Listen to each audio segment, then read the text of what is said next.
Ladies and gentlemen, the story you're about to see is true. The names have been changed to protect the innocent. Last week in Daytona Beach, Florida, many car crimes were committed, and several perpetrators paid the price. Now we're in Los Angeles, California. I work here. I'm a cop. It is Sunday, February 25th. It's warm in Los Angeles. Today we're working at the California Speedway in Fontana. My partners are Chris Myers, Jeff Hammond, Mike Joy, Larry McReynolds, and of course DW.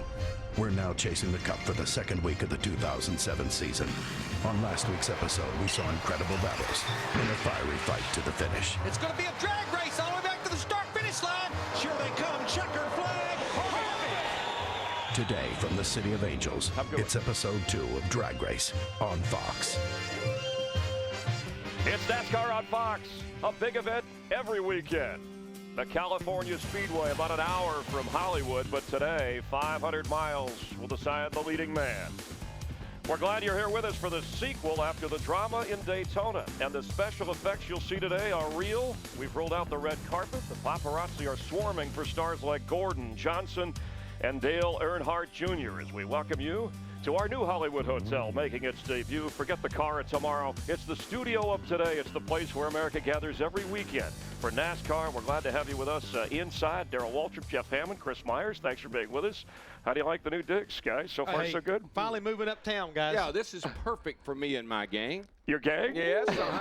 Coming in, taking over already, right on the get-go. All right, I didn't see you here helping set anything up. I'm outside putting the flames and the chrome wheels on this thing, baby. Jeff already checked the tire pressure, so we're ready to roll. Lots of things we'll show off through this race and through the NASCAR season. Hey, how about today? Jeff Gordon on the pole. He's won this race 3 times. What about driver? How different adjustment from Daytona to here, Darrell? I believe the driver here has a whole lot more responsibility on his shoulders than he did at Daytona. I mean, Daytona, you get in a draft, you hang in there, the car will run, it won't run. Here, you got to watch fuel mileage, you got to watch the RPM, you got to watch in and out of the pits. I mean, and then you got to do your regular job. That's try to win the race. So a lot of responsibility on the driver's shoulders today, by all means. So yeah, but the thing is right now, you got to realize this too, Chris. It's about the crew chief. The crew chief's got to have the strategy. He's got to take care of making sure that driver doesn't over-rev the engine, doesn't use the brakes up, gets in and out of that pit box, and doesn't have any kind of brake fades and saves the tires. Last time I looked, I was in there by myself. All right, I'll turn my radio off. Thank you. But these guys are overheating, but it actually in the 50s, it's a little bit cloudy here for California. Well, last week's Daytona 500 finish has gotten more attention this week than Brittany's bald head.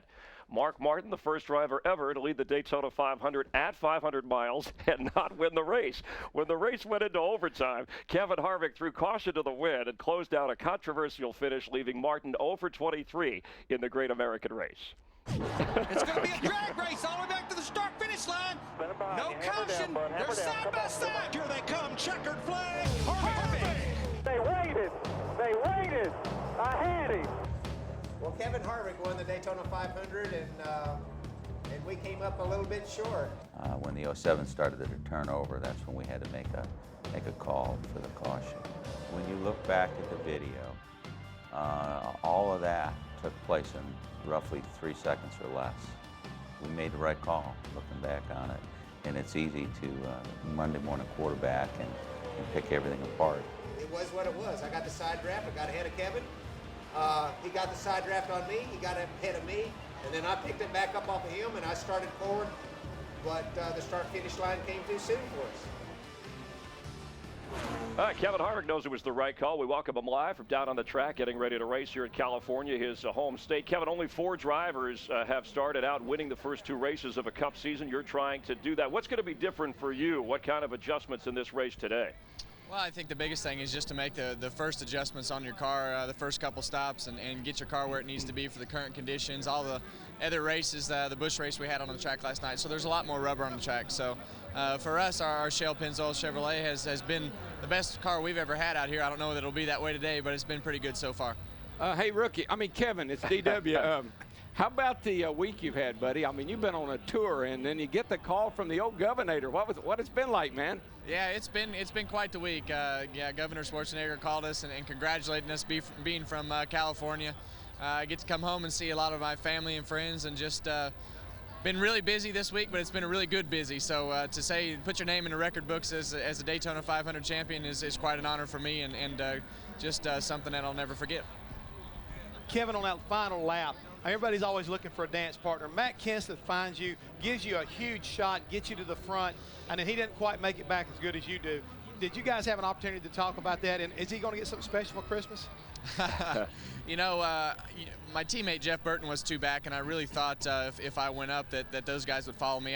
I knew I didn't want to run 7th, and I knew they didn't want to run 8th and 9th and just ride around on the bottom. So we took a chance, and I have had a chance to talk to Matt. I talked to him yesterday, and just told him I appreciated him going with us, and it was all going to work out. It was a good plan right up until we got onto the front straightaway. Kevin, I know conditioning for you, physical fitness, sometimes Pilates good, but Tony Stewart on our air before the race last week kind of took a shot at you holding up a little Ronald McDonald figure. You saw that. What's your reaction for him? Well, you know, it's just one of those deals. I think I made a crack at him on the radio show, but hey, if Ronald's winning races, I'm good with it. All right, thanks. All right, good luck today, and congrats again on the great start. Yeah, thanks for not calling me old timer too. Oh, that's all right. We all know you're old. I don't even have to call you old anymore. All right, Kevin Harvick. Rookie, It's funny. He told us on Fox Sports Radio that when Tony Stewart was in the orange and heavier, they looked like the Great Pumpkin. I guess he didn't want to go there. By the way, Governor Schwarzenegger wears the Hans and Franz device if he were to race. How about Kevin Harvick in the bigger picture? There was a time when he almost didn't stay with Richard Childress Racing for his temperament and some other reasons. Well, I mean, just look what he did last year. He won the Busch Championship. He had 5 wins. He finishes 4th in the points. How are you going to leave that? And Childress is on a they're on the roll. They got momentum.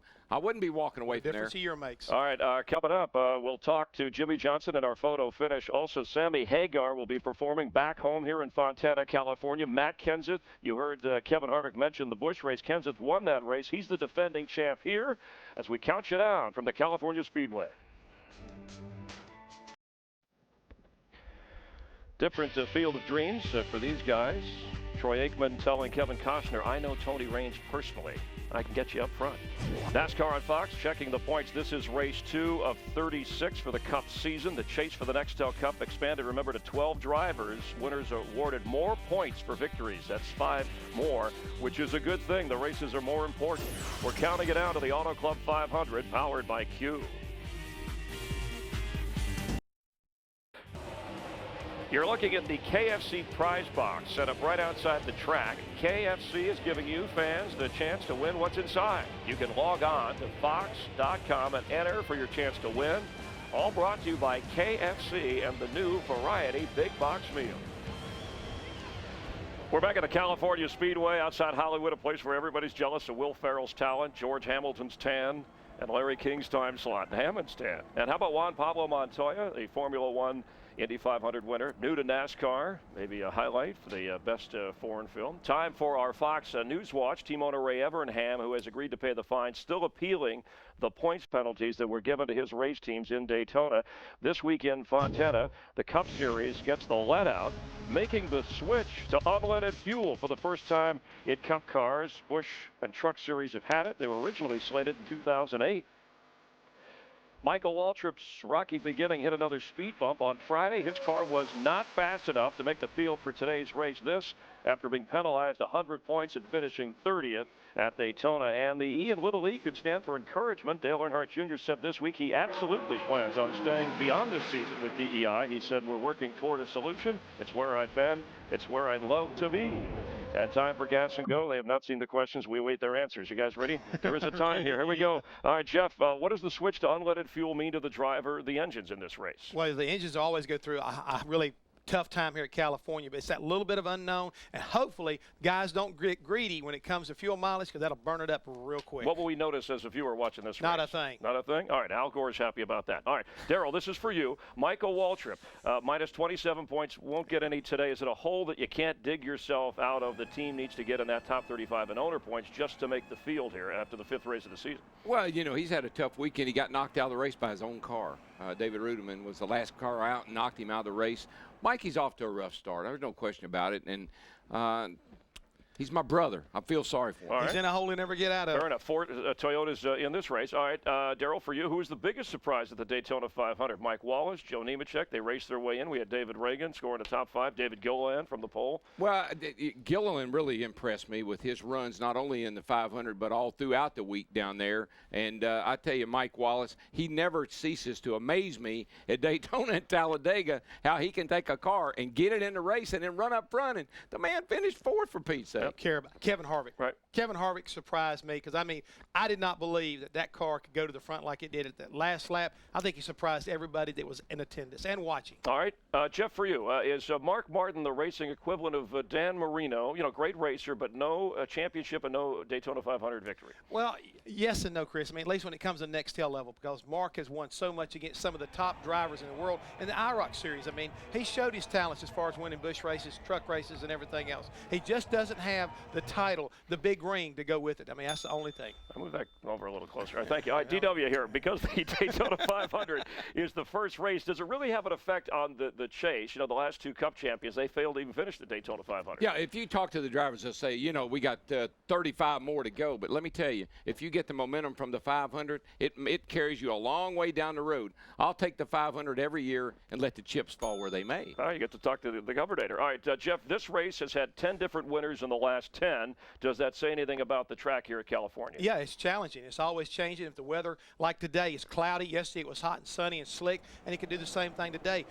Engines themselves, unpredictable. You run the car too hard, Matt Kenseth could be out front. He could be leading just like his teammate was, Greg Biffle, a year ago, and blow it up with 1 lap to go and not win. No pole sitter. That's enough of that. Has won this race. All right, Darrell, for you, so he likes when it's his turn. Yeah. Tony Stewart, 0 for 17 in February. Just a coincidence or slow starter? Is he maybe too aggressive early, and how should he run today? You know, through the years, I've kind of observed that team gets off to a slow start. If you think about even the championship years, didn't do too well the first half of the year, but always a dynamite team the second half of the year. Is Junior Johnson working for them And also? maybe so. I think they maybe try things. All right, and real quick, both real quick. All right, what's the one thing you see here in California that you don't see at other tracks or other stops? The green flash. Garbage trucks with chrome wheels. The green flash. You see that everywhere. And a lot of celebrities. Yeah. Other than we you see guys. celebrities everywhere. But the green flash, you never see it. Darrell Waltrip heading up to the play-by-play booth, and we'll continue to count you down as the drivers get their game faces ready to go 500 miles at the California Speedway.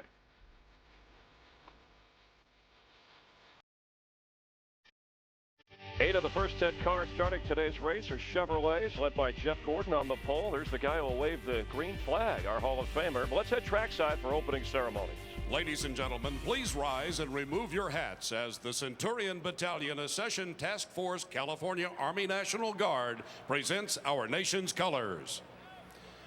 Please remain standing as Billy Maldlin, the Motor Racing Outreach, delivers today's invocation. Almighty God, Heavenly Father, we pause to just give you thanks for this day. We pray for those that have worked so hard and diligently to make this event possible, track management staff, the supportive sponsors. Lord, we pray for the drivers and the crew members that you'd give them a safe day today, for our fans, that they would have safe travel to and from the track. Throughout this day, let us feel your presence in all that we do. I humbly submit this prayer in Christ's name. Amen. Ladies and gentlemen, here in support of his new album, 10, please welcome Warner Brothers recording artist Brian McKnight as he performs our national anthem. Oh, say, can you see by the dawn's early light what so proudly we hail at the twilight's last gleaming, whose broad stripes and bright stars through the perilous fight, all the ramparts we watched were so gallantly streaming, and the rocket's red glare, the bombs bursting in air, gave proof through the night that our flag was still there. Oh, say, does that star-spangled banner yet wave?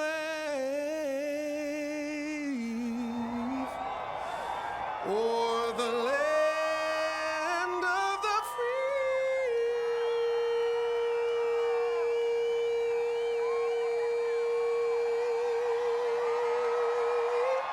and the home of the brave.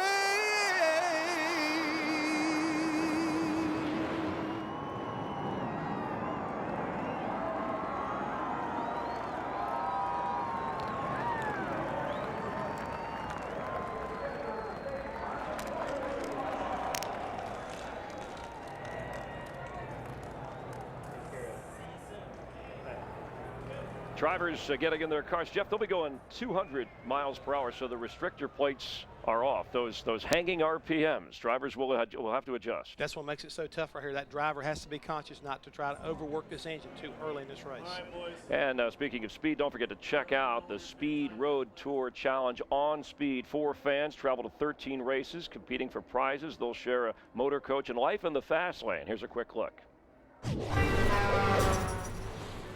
The green flag is up on the Speed Road Tour Challenge. So hold on, it's going to be a wild ride. As the final 4 converge at the first leg of the tour, Lowe's Motor Speedway. What's up, guys? Speed Road Tour Challenge has begun. This is wonderful. Oh my gosh! We got our own TVs up in here. Oh man, this is gonna be great. Daytona Beach. You guys are gonna be building your own soapbox derby cars. We're gonna build these bad boys. Go for it. Yeah. Okay, now we're gonna win our soapbox derby race big time. Get out of my way. For my girl. Yeah! I am like 5 yards away from the wall at Daytona. Awesome.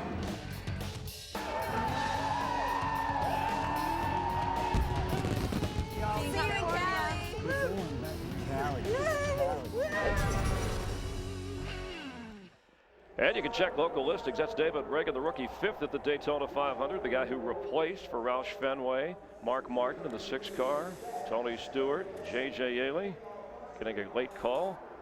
Some directions for today's race. Defending Cup champion Jimmy Johnson. He grew up in nearby El Cajon, California, near San Diego. He won his first Cup race here 5 years ago, but was unable to finish last week's race in Daytona, which was a photo finish. We wanted him to take a moment for a photo finish with us. Welcome again to Photo Finish, NASCAR on Fox. Today's contestant, Jimmy Johnson. You would be Bob Barker, or what is it? Call me Chris. Chris, that works. I'm your host from coast to coast. We're going to throw up some photos. We want your honest reaction. Some of these you like that good one. Champagne. And that's the best cheap champagne I've ever had. The revitalized Chase. Okay, you won the championship. What do you think of the new plan? I thought 10 was better, personally. And behind every successful man, there is your wife. Great photo of me, by the way. Yeah, that's good. What's going on there? Did we eavesdrop? No, I guess. I think it may have had some rubber on my face from kissing the bricks. Now, here, back in your youth, you look like you're just kicking it here. I guess, what are you, about 7 years old? Yeah, I would say so. That, the good old days, man, when it wasn't any pressure to race. It was just out fun, having fun riding my dirt bike. And a place you like to eat, California Oh, stuff? gosh. Some old school stuff. What are you, advertising here? It's very, very close to where I grew up. My high school's just down the street. Your first commercial endorsement sponsorship. They're going to send free burritos to me now. Jimmy, a good sport from nearby here in Fontana. You say classy, Fontana. All right, Jeff, how about it? You were wandering through the... I kid, because I care. Well, I should be a good sport, too, because I got to work with you. That's right. Don't worry. It'll clear. You were wandering through the garage. What was the buzzword there this morning? Believe it or not, Chris, the word happens to be opportunity. And that means an opportunity for Kevin Harvick to keep building on his lead right now coming out of Daytona. But for a lot of teams like Tony Stewart and Jimmy Johnson, it's an opportunity to kind of rebound and get their season back on track, along with guys like Sterling Marlin, who had a good run at Daytona, and the guys from Toyota. They want to keep building on that top 35 opportunity. Again, not on the A-list, not in here. Michael Waltrip, Ward Burton, a former Daytona 500 winner, Jeremy Mayfield, some of the guys feeling the crunch. All right, how about Clint Boyer? Fans remember seeing him upside down finishing the Daytona 500. He was okay. What's his mental approach coming into a race like this? I think it's all good. Right now, he really really looked solid in practice. And believe it or not, Chris, the RCR cars, along with Kevin Harvick, but more importantly, Boyer as well as Jeff Burton have been looking really strong during the practice session. So it looks like right now RCR has done their homework when it comes to these style of racetracks. Yeah. And I think Boyer is going to be a factor today. Wants to finish right side up. All right, as a bachelor, Carl Edwards knows about speed dating, right? That makes him the perfect cover boy for speed dating NASCAR style. Part of the launch of the new NASCAR Harlequin book series. And let's show you real quickly as we get a look at Carl Edwards. He helps out Nancy Warren, the author. Let me read one of the lines here. She glanced up. Carl Edwards was strolling toward her in a sweat-stained T-shirt and athletic shorts, a half-empty water bottle. He glanced with a grin, melted his heart. That's Carl Edwards. Let's head down to the track for those famous words. Ladies and gentlemen, once again, please welcome your Grand Marshal, California's own Kevin Costner, as he delivers the most famous words in motorsports.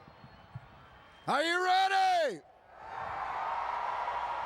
Is Southern California ready for NASCAR? On your feet! Gentlemen, start your engines!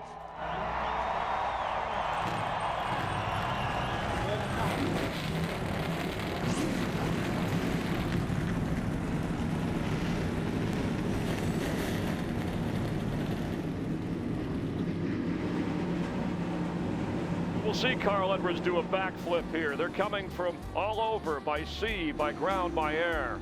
We're going racing from the California Speedway on Fox.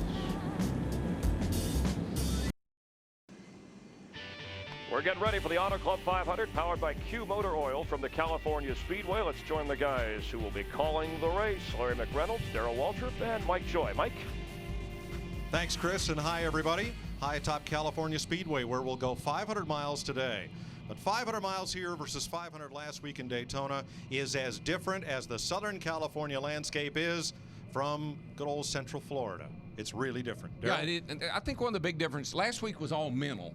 I mean, you had to mentally play chess games. This week, it's more physical. I believe the driver has more responsibility and can affect the outcome of this race today more than he could last week. Got to manage your engine. Got to get in and out of the pits. Got to watch for the draft. A lot of things the driver has to do that he really didn't have to do last week.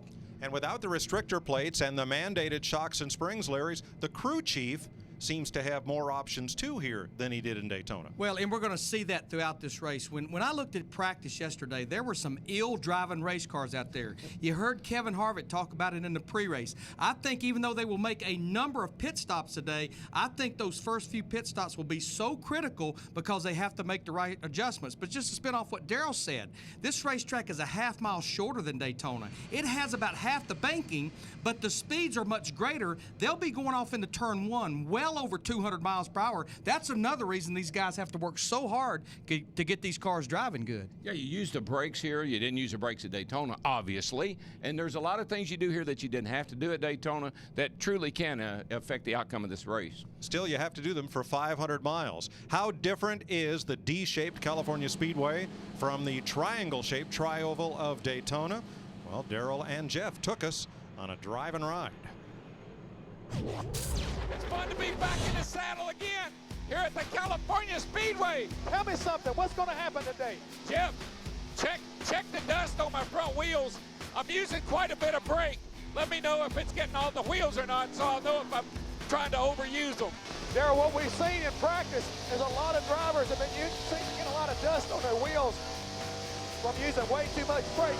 So just make sure that you don't overuse your brakes. Yeah, 10-4. I'm staying off of them, but you're a better gauge than I am.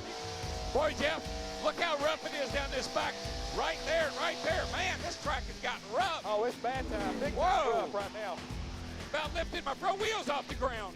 All right, 10-4 on that. Just remember one thing. I always tell you, baby, just be smooth. Bring it in there, driver. Woo! All right, that was a good ride. All right. Riding along in my automobile. I got old Hollywood Hammond beside me at the wheel. We're riding low and going fast. If you ain't first, you must be last. Shake and bake, baby. Budweiser, official beer of NASCAR, is proud sponsor of the Budweiser Pole Award, given to the fastest qualifier at each Nextel Cup race. Budweiser congratulates Jeff Gordon, the 15th consecutive year that he has won a Budweiser pole, and he'll be in the Budweiser shootout of 2008.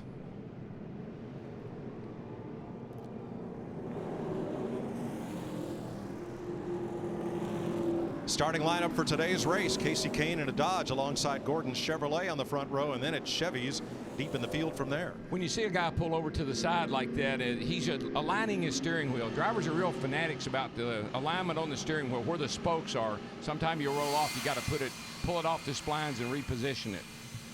Good qualifying run for Montoya. Darrell talked about the momentum from Daytona. You saw all three of the Richard Childress cars up there in the first 4 rows in qualifying. I tell you, they just got it together right now. Those cars are fast at Daytona. They're fast here. Good drivers, good crew chiefs.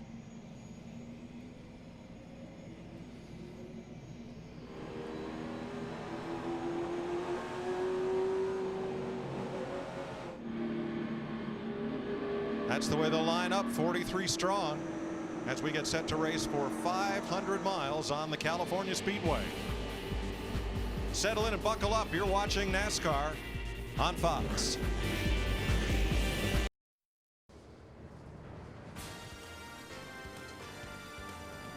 Welcome back to Fontana, California. Today's race, the Auto Club 500. 58 degrees, track temp 64, light breeze. Very light. So we won't have the frozen foursome down on pit road, our NASCAR on Fox all-star pit crew. They will merely be the frigid foursome today. Dick Berggren. Well, 48-year-old Mark Martin was a sentimental favorite to win the Daytona 500. He finished a close second. On Friday here at the California Speedway, Mark was the sentimental favorite to win the truck race. He led the most laps and was in the lead near the end of the event when his truck was hit from behind and Mark spun out. Today, he has a very fast race car. He starts third, and Mark Martin is the overwhelming sentimental favorite to win. Chris Devoda. Well, I'm trying to will the sun out by not wearing a coat, but you know, the man of the hour in Hollywood is a little golden boy named Oscar. California Speedway has its own golden boy. It is Matt Kenseth. In the last 7 years, he has completed more laps at 2-mile tracks, which California Speedway is, than any other driver. He has only missed 3 laps. Something else he's missing, 50 points after that points infraction in Daytona. He starts the year 40th in points, but no better place for Matt Kenseth to mount a charge than this track. He won the Busch race yesterday. He's a defending winner here. Will the Golden State shine once again?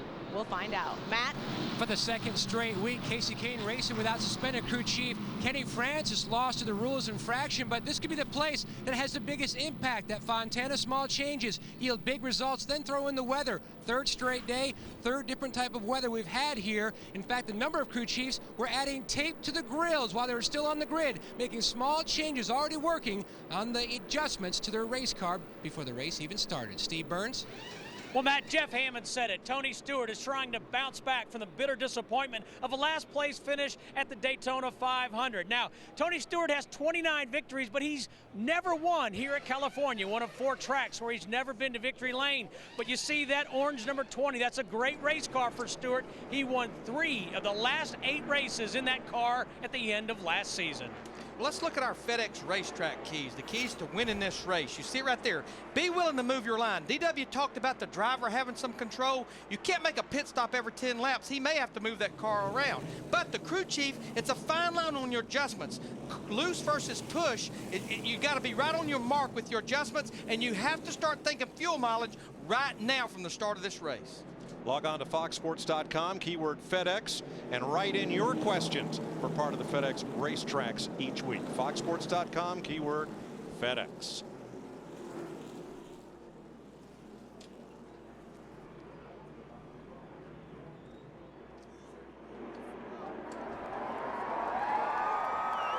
Well, DW, we've moved to the West Coast, but not a lot's changed. Best thing I can tell you, reach up there and pull those belts tight one more time. Boogity Gray, baby! Let's go racing, boys!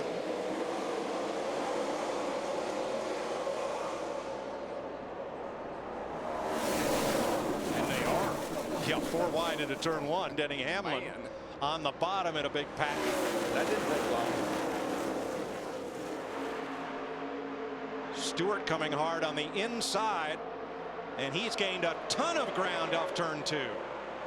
Look at that orange number 20. Yeah, you just get a nice draft down the back. Got to have a little room getting in there into 3, though. It gets a little tight. But if your car's good, you better get what you can early, because if you don't, they'll get away from you here. Casey Kane leads the first lap from Kevin Harvick, Jeff Gordon, and Clint Boyer. 4 wide mid-pack. You know, you look at our pole sitter, Jeff Gordon, back there in the 24 car. I'm not going to be surprised to see him fall back a little bit. He was not happy with his race car yesterday. His teammate, Jimmy Johnson, the 48 was. They put the entire setup under the 48 car, under this 24 car this morning, untested. Well, he'll be a little cautious. Yes, sir. He'll just play it safe. There goes Jimmy. He's moving up through the field. That car really looks good. Right on the bottom, accelerates good up off of turn 4. He's passing a lot of cars. Boyer to 3rd. Gordon holds 4th behind Martin Truex. And Dale Jr. at 12th. You know, based on the practice sessions yesterday as these cars were getting ready to race, I think we will see a lot of comers and goers. I think there were guys that got that good qualifying lap in that were not very happy yesterday. Practice guys at the back that are happy with their car. There's Juan Montoya there in the 42 car, and Dale Jr. sizing him up. Looking underneath of him going into turn 3, and you see Juan way up the hill. First, second, third. Look at 4th place. 3 wide as they come out of turn 4. Plenty of room for that kind of racing, Darrell. And this is different from Daytona? Not really. Not in that sense. Got a lot of draft here. I mean, you're running over 200 mile an hour at the end of these straightaways. So you can really get a good run on a guy here. But Darrell, it's not taking them long to find that second, third groove, a lot because of the Busch race they had here last night. Yeah, and it's just the track's cold. Coming over here from the other side, it's chilly out there right now. And I don't know, there's a lot of heat in the track, probably liking a little grip as well. Tony Stewart's come out of that battle in 4th place. Casey Kane's Dodge leads 7 Chevrolets across the stripe to complete 4 laps. And there's a fine line on grip with the temperature of the racetrack. Yeah, the cooler it is, the more grip the tires have. But then it gets to a point when you've got cold tires and a cold surface, it won't have grip until you get some heat in the tires. What I worry about on a day like this, and we all talked about how critical engines are here and how much trouble they can give you. When you've got cool temps like this, you make max power, and that's when an engine is subject to have troubles. Darrell, I'm seeing it already. Casey Kane, he ran his fastest lap on lap 3 at a 39.31. Yesterday in practice, they were in the mid-40-second range. They're a second faster right now than they were in practice. And that throws the crew chief a curve. I mean, you know, gear-wise, setup-wise, the engine tuner, he's got to worry about, did I hit the right combination on the jets, the timing? Fuel mileage, too. Fuel mileage, yep. Exactly. Using more gas right now. Jeff Gordon started on pole. Casey Kane has led every lap. Dale Jr. and Mark Martin side by side. This is for 9th place. Watch that 8-car Budweiser car, Dale Earnhardt Jr. He was really good in both practice sessions yesterday, and he was probably happier in the afternoon session than he was in the morning session even.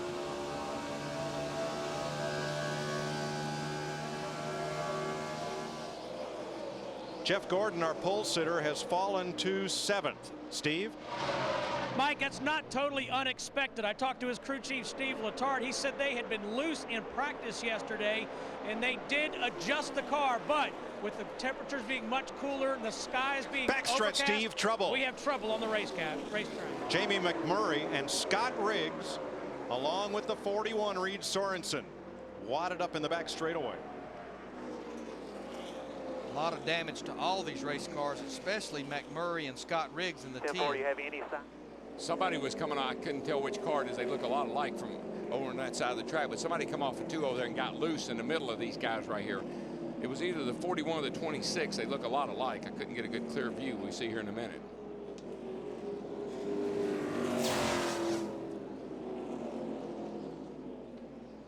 There's Riggs in the 10, Yaley up high, Rudeman the 00. Oh, it's the 10 that goes, he gets loose.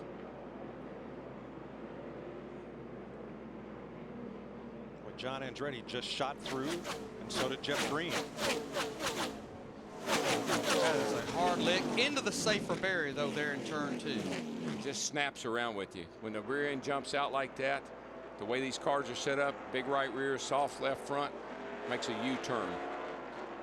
Just nowhere for Jamie McMurray to go, as well as Reed Sorensen, the 41, just a victim as well. I think there's some other guys back there probably got some nose damage as well by bumping into each other. Let's ride with David Rudeman, our Domino's cam in the 0-0. Outside, 88 outside. All clear, good job, all clear. And from Dale Jarrett's UPS camera. One up high, one down low, come through the middle, through the middle. Keep coming there, keep coming. Daryl, I think the ride when we were with David Rudeman pretty much told the tale right there. Scott Riggs in the 10 was already a little bit free, and that just made him looser. Dick Berggren. Mark Martin had dropped 8 positions since the drop of the green flag. The car very tight, so they have made a track bar adjustment, changed air pressure, given him fresh tires, and he's gone. Reed Sorensen took his car to the garage. Most everyone here looking for 4 tires. I know Matt Kenseth in that 17 car, they took 2 right side tires. Again, we're only 7 to 8 laps in this race. I think we may see several of these guys do that just to get that track position. More than likely, when you see cars on the pit road right now like this, they need adjustments. It's not so much about tires. They just want to get something to make them drive better. Not everyone stopped. The front 10 cars stayed out on the racetrack during this first caution flag of the day. The Auto Club 500 on Fox, powered by Q Motor Oil, is sponsored by the new Ford Super Duty, built to work harder for you. By DirecTV, just say ride shotgun on race day with NASCAR Hot Pass only on DirecTV. By Q, the heat-activated oil that helps maximize the power of your engine. Unleash all your horses. And by Domino's Double Zero Deal, the official pizza of NASCAR.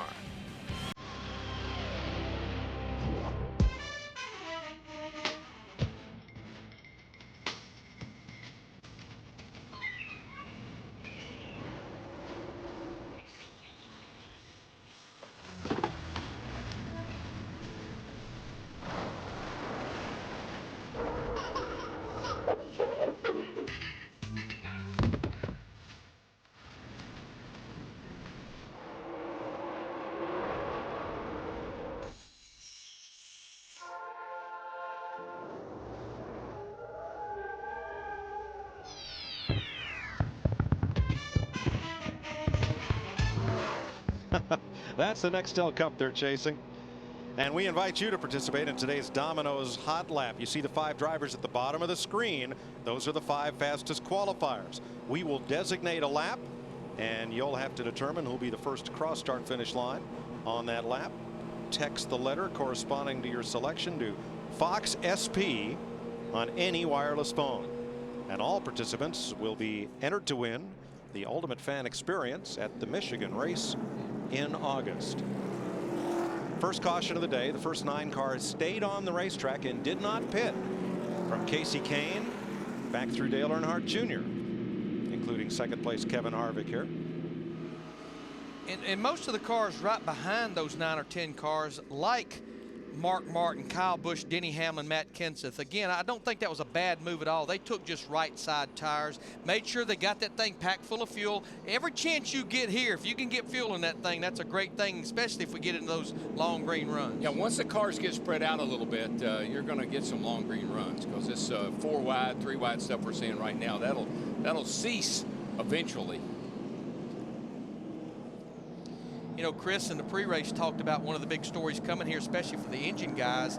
First race for unleaded fuel in Nextel Cup. Another major change for this race versus other races we've been here before. They have about 4 less gallons of fuel. The fuel cell is no longer 22 gallons, it's 18 gallons. So instead of going close to 50 laps on a tank of fuel, they can go somewhere between 38 and 42 laps on a tank of fuel. It's 18 gallons that we know of. Yeah, the intent being run the same size fuel cell at every racetrack. Time for our AT&T Singular Virtual Crew Chief question. Which was the best Daytona 500 finish? Pearson versus Petty in '76, Cale, Donnie, and Bobby, the fight of the backstretch in 79, or Kevin Harvick versus Mark Martin and the melee behind them 1 week ago. To answer, text the word crew to 191 on your AT&T singular wireless phone. Singular is the new AT&T. We'll just probably have to weigh in with our vote a little later on. Yeah, I think we probably could add to that. Sorry, 1989 isn't one of the choices, Darryl. No, but I know that's your favorite. I was up in the middle of that 79 one, though. Not on the backstretch. You know, we're back in the car with Jeff Burton. Now, he has his shield back down, but I noticed when we were under caution just a few minutes ago when we showed him, he raised his shield and he got a hose and took him a drink of water, sucked on a hose out of a jug in the car, put the hose back out, pulled his shield back down, ready to go. 11 laps complete. 239 to go as you watch from our DLP Ultimate Picture Cam. High above the start finish line and moving along with these cars as we're green flag. The reason everybody's out next to the wall there like that, you have to protect the right, all passing to the right until you cross the start finish line.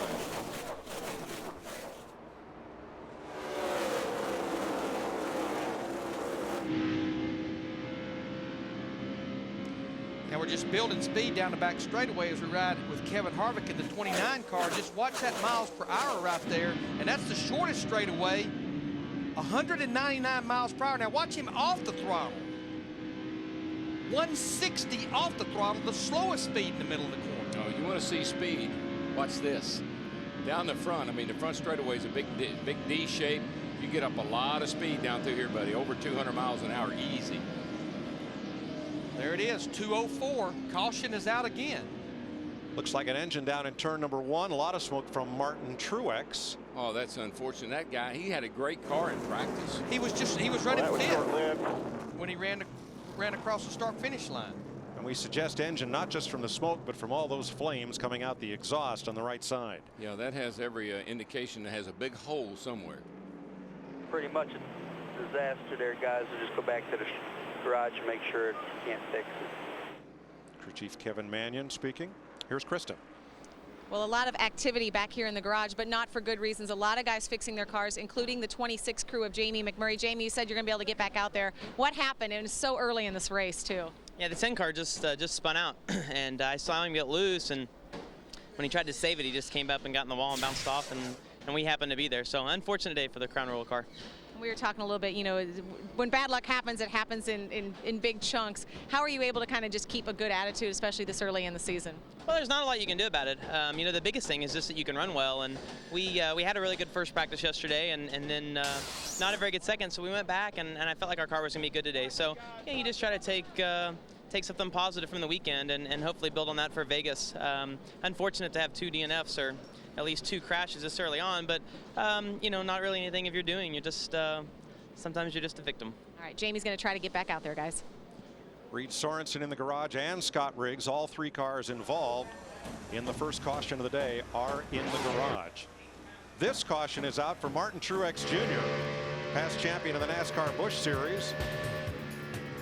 As he grenades going into turn 1.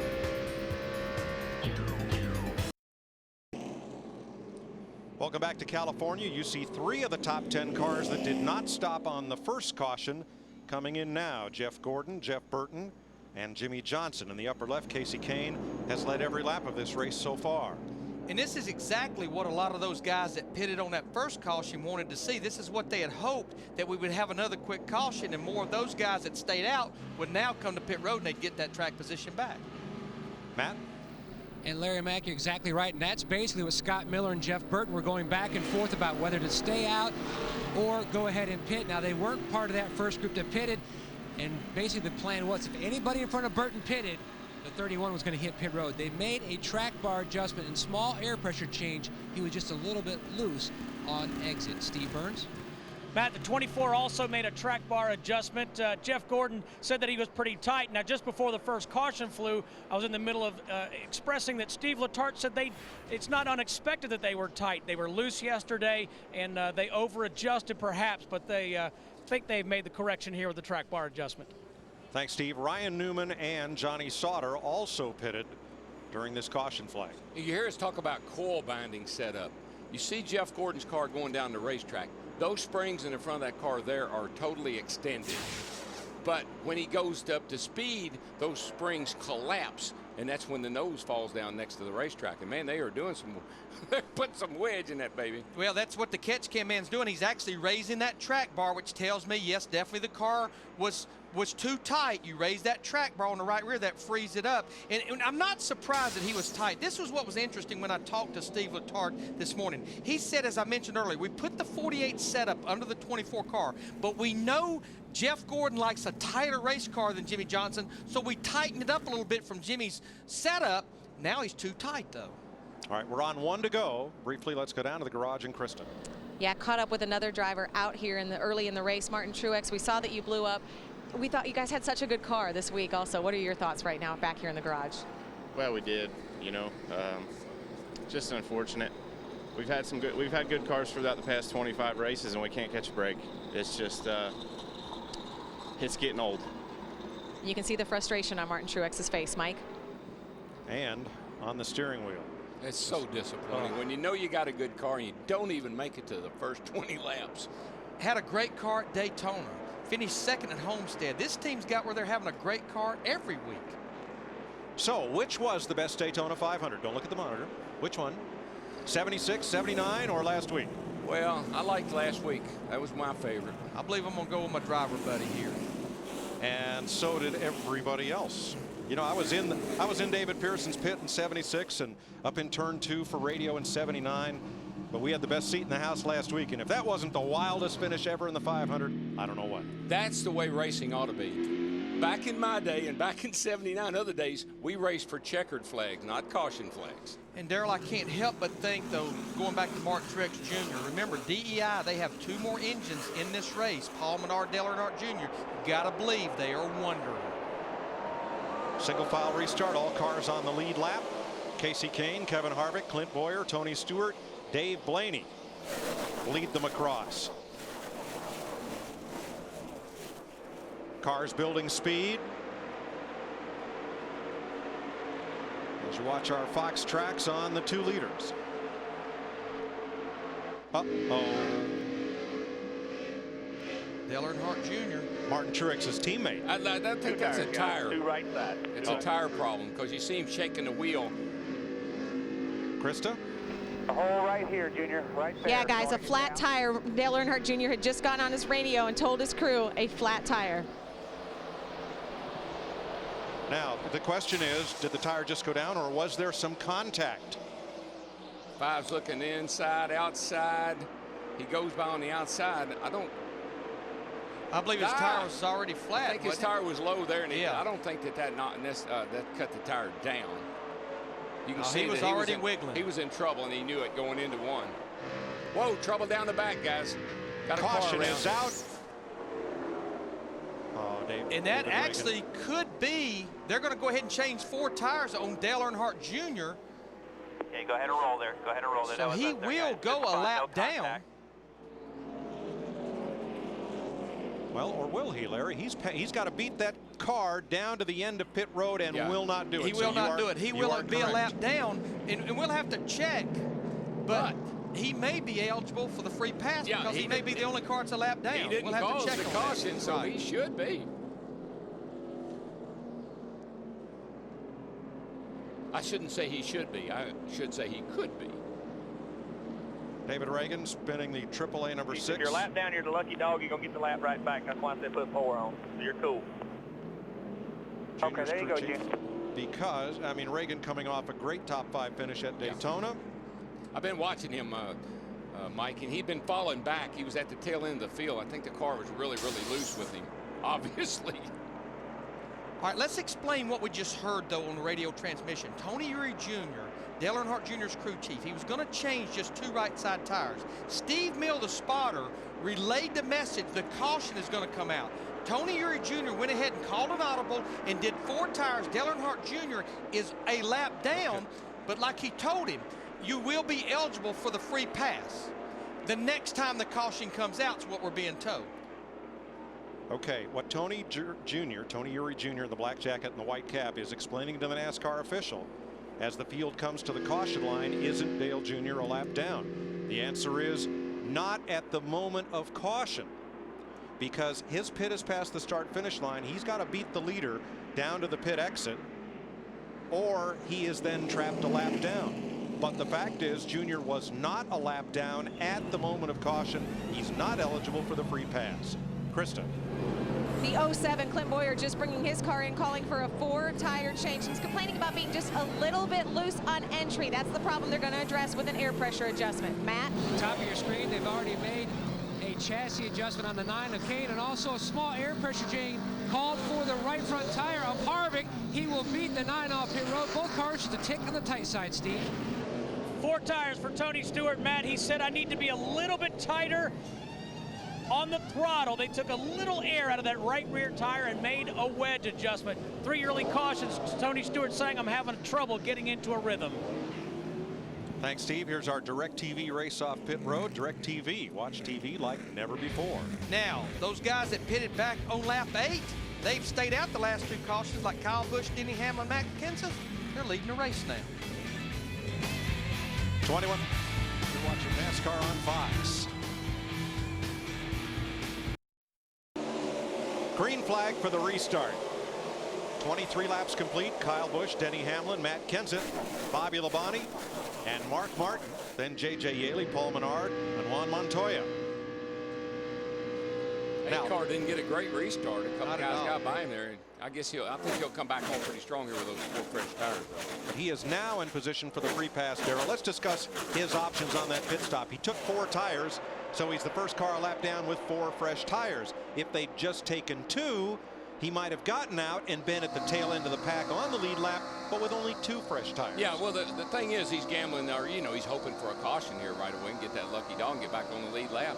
Yeah, he'd be back there where all the wrecks have been happening, at the back of the field. Sooner or later, he's going to be at the back of the field. So I guess they'd rather it be later. Kevin Harvick made an early stop. He's trying to scramble back from 22nd. 3 wide against his teammate Jeff Burton there, behind the 21 of Schrader. Elliott Sadler right alongside Burton, who slices down in front of Harvick. There's the Dodge dealer's Dodge of Sadler.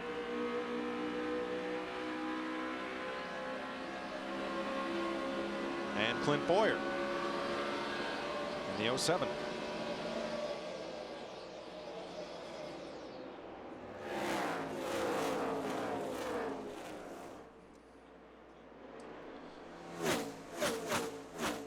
Now let's go back to Dale Jr.'s pit stop. He had a cut right front tire. They came in to change tires. Caution came out on the backstretch, and we listened in to Dale Jr. and crew.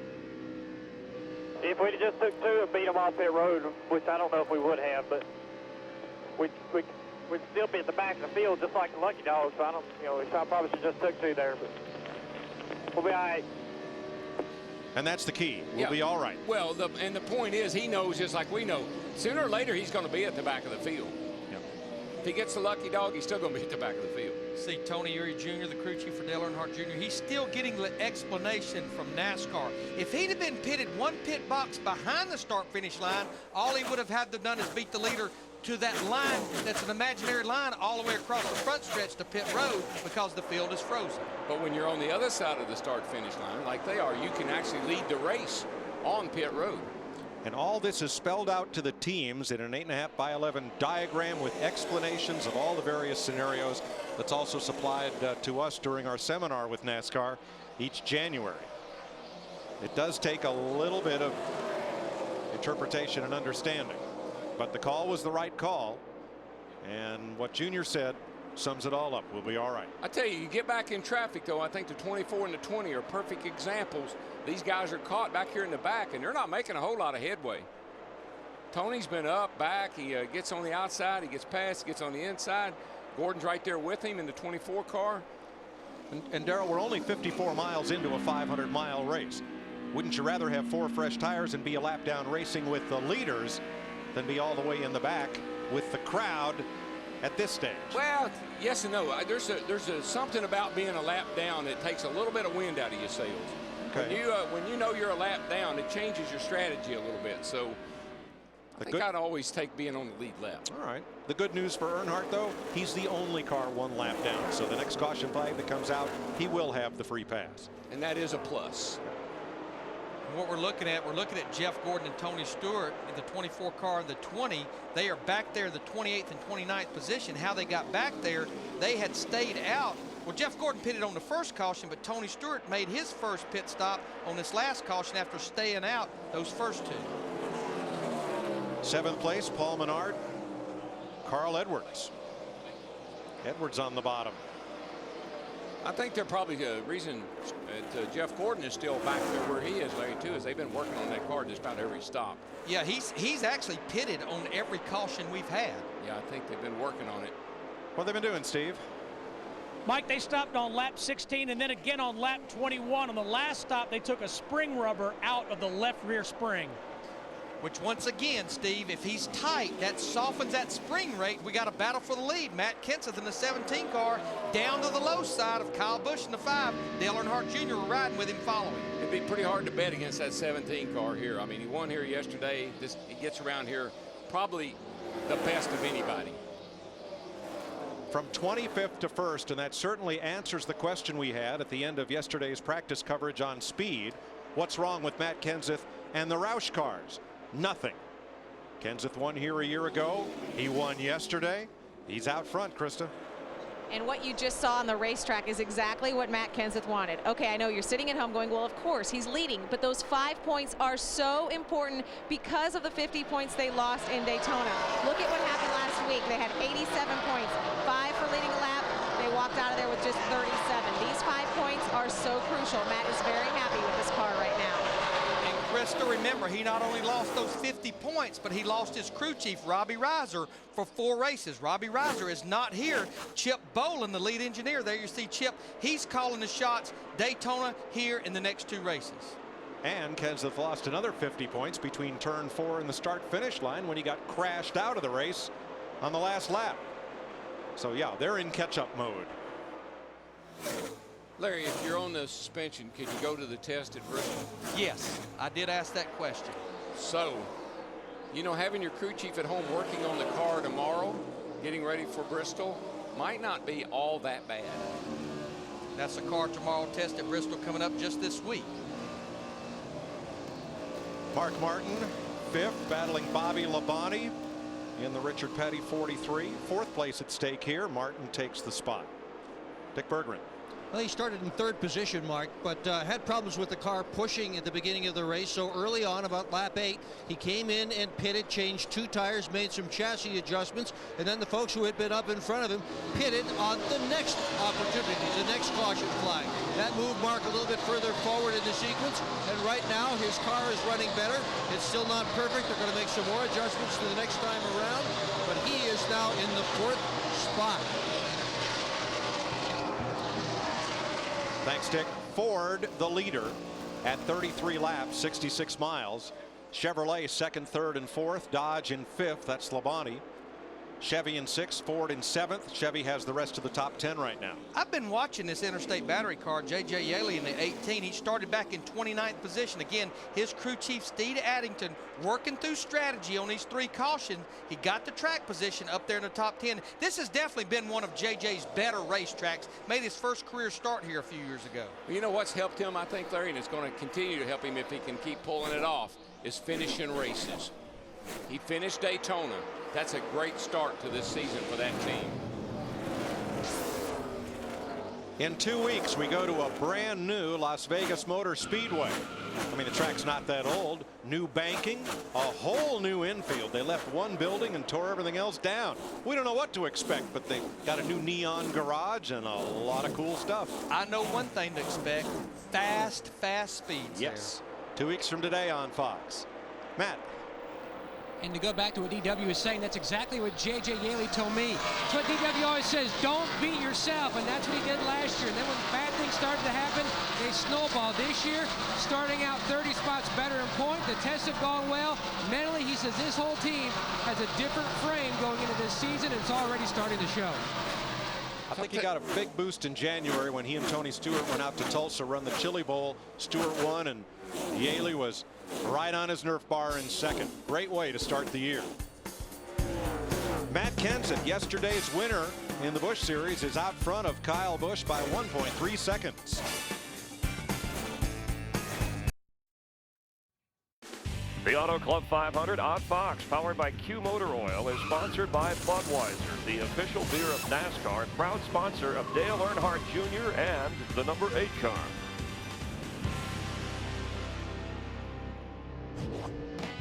Mr. Bouncer, sir, I'm sure we're on the list. I mean, we're kind of, big around here, the Hollywood Hotel. We have to get in. I'm telling you, buddy, you're not on the list. Come on, Jeff, make sure the spelling What are here we is not going on to the have our list? name. What do you mean? Bergren, McReynolds, Joyce. No, not here. Check the spelling. It's M-Y. Right this way, Mr. Waltrip. Y'all back up. We're sorry, guys. Sorry. Yeah, no, I love it. Step back. It's a Hollywood Hotel. Hey, I'm telling you, I know some people. You're going to pay for I don't care if you know Kevin Costner. You're not getting in here tonight. Fame is fleeting. But they just don't understand the word reservation.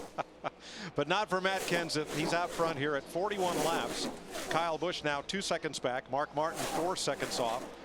Denny Hamlin, J.J. Yaley, the Gibbs teammates, 4th and 5th. Jimmy Johnson, Joe Nemechek, Carl Edwards, Bobby Labonte in the top 10, top of your screen. And then Jeff Burton, Kurt Busch, Clint Boyer, Greg Biffle, and rookie Paul Menard. Now you want to talk about getting back in traffic. Casey Kane in the 9 car took the lead on lap 1, led the first 20 laps, made that pit stop back on lap 23. He's been stuck back in traffic. He restarted back in 27th position, and he's just not making up any ground. He's only moved up to 19th. That's the difference between having your car out in clean air when you have all the downforce on it, or when you're back there in traffic and you don't have all the downforce luxury. And of course, with the pit strategies that have been implemented here with different strategies for different teams, we're going to see some of these guys running up front. They're going to have to come to pit road sooner than a lot of the other guys are too. And right now we actually, at this point of the race, we only have one Dodge in the top 10, Bobby Labonte in the 43 car that got there a lot on strategy. This was going to be a big test for the new Dodge Charger nose. They came here with the same race car they had last year, but with a new nose. And the reason they are running that new nose is Dodge presented it last year to help the balance of the race car. It just helped the balance between front and rear downforce. They knew this was going to be a huge test for that new nose. Here's the difference. This was last year's nose. Look how vertical up and down it is. Now, if you look at this, it resembles more the Chevrolet Monte Carlo or the Ford Fusion. And it just, again, it didn't do a lot downforce-wise. It just helped the balance of the car, especially in traffic, which was the big complaint by these cars last year. Tell you what, if I won as many races as that car right there did last year, I don't know if I'd change anything or not. Casey Kane led the league in wins last year in his number 9. And that's going to be so crucial going into the chase, because now you get 10 bonus points for all those wins. Watching Greg Biffle in the AmeriQuest 16. He's in 14th place. Southern California is home to a lot of multi-sport professional athletes, and that includes in stock car racing. Matt Yoakum. Joel Edmonds, Mike, Greg Biffle spotter will tell you his life changed forever back in 1976. A once-in-a-lifetime visit to the LA Dodgers locker room led to a 12-year run as a bat boy for the Dodgers. Now, he's based in North Carolina, but he would travel to all the East Coast games, even the '81 World Series. He'd spend his summers right here, living with the LA Dodger coaches. They nicknamed him Little Booth because they thought he looked like Booth Powell. Bill Buckner would even give him his old cleats, but manager Tommy Lasorda and Dusty Baker left the biggest impact. In fact, Lasorda's advice, keep your nose clean and work hard. You'll be a success at anything you do. He has lived by those words, and today they all remain great friends, and they remain a great influence on his life. And Matt, he makes a big influence on Greg Biffle out on that racetrack, because the relationship between a driver and a spotter is so special, because Greg Biffle has to believe in Joel Edmonds in everything he's telling him, especially at the higher speed racetracks. He's his eyes in the sky. He sees things Greg doesn't see. Sometimes Greg's glad he doesn't see them too. Leaders at 50. Like the lap times of other cars versus yours. Greg Biffle thoroughly dominated this race a year ago. got almost all the way home, had engine failure almost within sight of victory lane. Matt Kenseth won it. Now, and based on that, I think you'll see Greg and maybe some of these guys run a little bit different race this year. You don't notice him up there trying to lead this thing, kind of riding back here in pretty good position. Now his teammate at Roush Fenway Racing, Matt Kenseth, found himself after the cycling through of pit stops in a position to take the lead, and he is opening it up. When we went to the last break, he was 1.8 seconds ahead of Kyle Busch. When we came back, he was 2.4, and now his lead is 3.1 seconds over Kyle Busch, Mark Martin, and Jimmy Johnson. Well, Dale Jr. there in the 8 car, the second car in line, the red one, he drove by Matt, and all of a sudden it's like flipped a switch, and Matt drove right back by Dale Jr. and is now opening up a big lead. Mark Martin third. You see Kyle Busch just ahead, the second place car. Of course, Jr. remains a lap down, but he got it back on his own there for a little while. Now what we're going to see, though, we're going to see a whole bunch of different agendas on making green flag stops. Remember, cars like Matt Kenseth and a lot like Kyle Busch, those guys stayed out the last pit stop, so they're just a few laps away from coming to pit road for a scheduled green flag stop. Second place, going off into the corner. Busch breathes the throttle at turn 3. Mark Martin sails by on the inside in the Army car. Mark has had such great race cars at Daytona, here in the truck race Friday night. Today, sitting there again in great shape.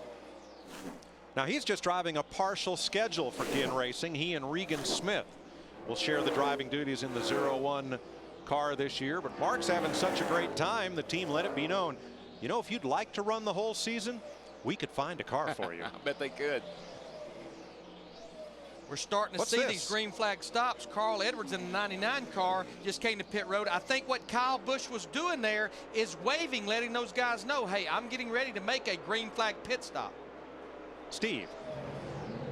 Mike, Carl Edwards hits pit road in the 99. As you see, Matt Kenseth in the 17. Edwards saying he needs more rear grip. He feels like he's on top of the racetrack, so they'll make an air pressure adjustment in the 99. Krista.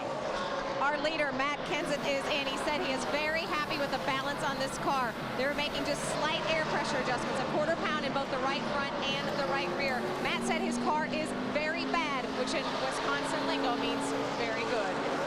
Steve. Krista, Kyle Busch in the 5 car brings his Chevrolet to a stop off pit road. He said that he needed help getting off the corners. You see them make a chassis adjustment to his Chevrolet. 4 tires for Kyle Busch, trying to shake off the disappointment of last week. Dick. Mark Martin has the very last pit stall on pit road. His crew awaits his arrival. He told them that the car is pretty neutral. Before that comment, they were looking to change the wedge. The wrench is in the back of the car. Joe Nemechek, his teammate, is pitting directly in front of him. The chassis adjustment is over. Plenty of room between Mark Martin and Nemechek. These are big, long, spacious pits. Mark, he's all done. Krista. Kurt Busch in his pit stall, he is complaining about being loose in, tight in the center, and loose off. They're making an air pressure adjustment. It's going to be 4 tires and fuel for Kurt Busch, who has had very good runs here at Daytona and now here at California. And I'm going to tell you what, Krista, Kurt Busch got on the pit road under green. I mean, he just did get down to the speed limit coming into pit road. A couple of guys did. One thing I'm noticing on every one of these cars, when you take that right front off, I see an incredible amount of brake dust coming off every one of these cars' front wheels, which means they're using an awful lot of brake here. Matt, the Gibbs cars coming in together, Yaley and Hamlin. Matt? When the 18 team pitted last night, they took on right side tires. JJ said the car wasn't bad, just a little bit on the tight side over that run. You can see the wrench in the back window, going to make a slight chassis adjustment. 2 cranks, small air pressure change as well for Yaley. Steve? Denny Hamlin saying his number 11 is just a little bit tight in the center. They made a chassis adjustment. He also got 4 tires. David Ruderman was in, so was Greg Biffle, Casey Mears, David Stremme, Juan Montoya, David Gilliland, Kenny Schrader, about half the field. Now, this is not what those guys that just made that pit stop wanted to see, because they will go a lap down and the caution is out. Sterling Marlin had just completed a pit stop in the Panasonic Chevy. got a left rear tire cut down there, but then the whole left side is torn up. That's a pretty hard lick for Sterling. This is a guy that benefited from that caution. Jimmy Johnson, who was our leader, he was only about 5 to 6 laps away from coming to pit road. Dale Earnhardt Jr. in the 8 car, he raced his way back in front of the leader, so he'll be back on the lead lap. What a tough break for the veteran from Tennessee, Sterling Marlin. See what happened here, because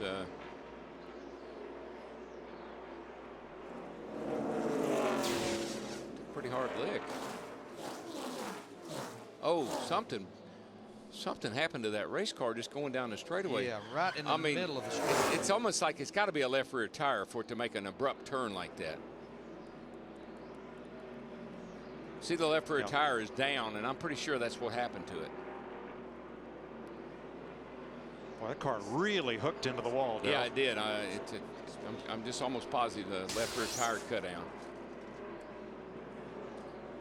Kyle Busch will get the free pass because of his green flag pit stop. He ended up being the first car 1 lap down when the caution waved. Now let's explain what the free pass actually is. This came about 2 or 3 years ago. The cars used to race back to the start-finish line to try to get a lap back. But because of safety, now when the caution comes out, the field is frozen. So how do you get a lap back? You either race in front of the leaders like Dale Earnhardt Jr., or if you're the first car 1 lap down behind the leader, then you automatically get to transfer back to the lead lap. It was all done about safety 2 or 3 years ago. And let's point out Dale Jr. was ahead of the leader at the time of the caution, so he is now back on the lead lap. Pit stops. Lots of them, Dick Berggren. Jimmy Johnson has had a pretty race car to drive all the way through this weekend at the California Speedway. He has been fast in practice, fast today, couple of adjustments to the back end of the car on the pit stop. Pit crew, same guys that were over the wall last year, so he's got experience working for him. Matty.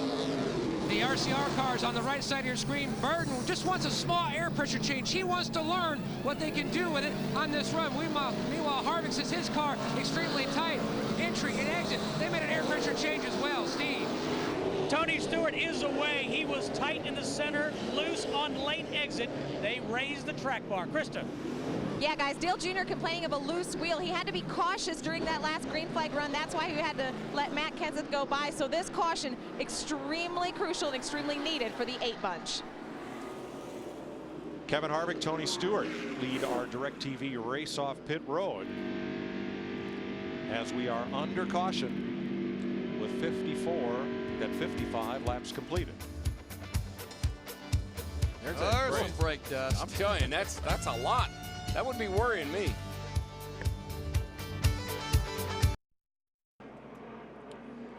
Picking up a few pointers at the Auto Club 500, the cast of Drive, a new Fox drama that premieres April 15th. Now, I think the guy with the dark sweater on with England on it, he's a driver.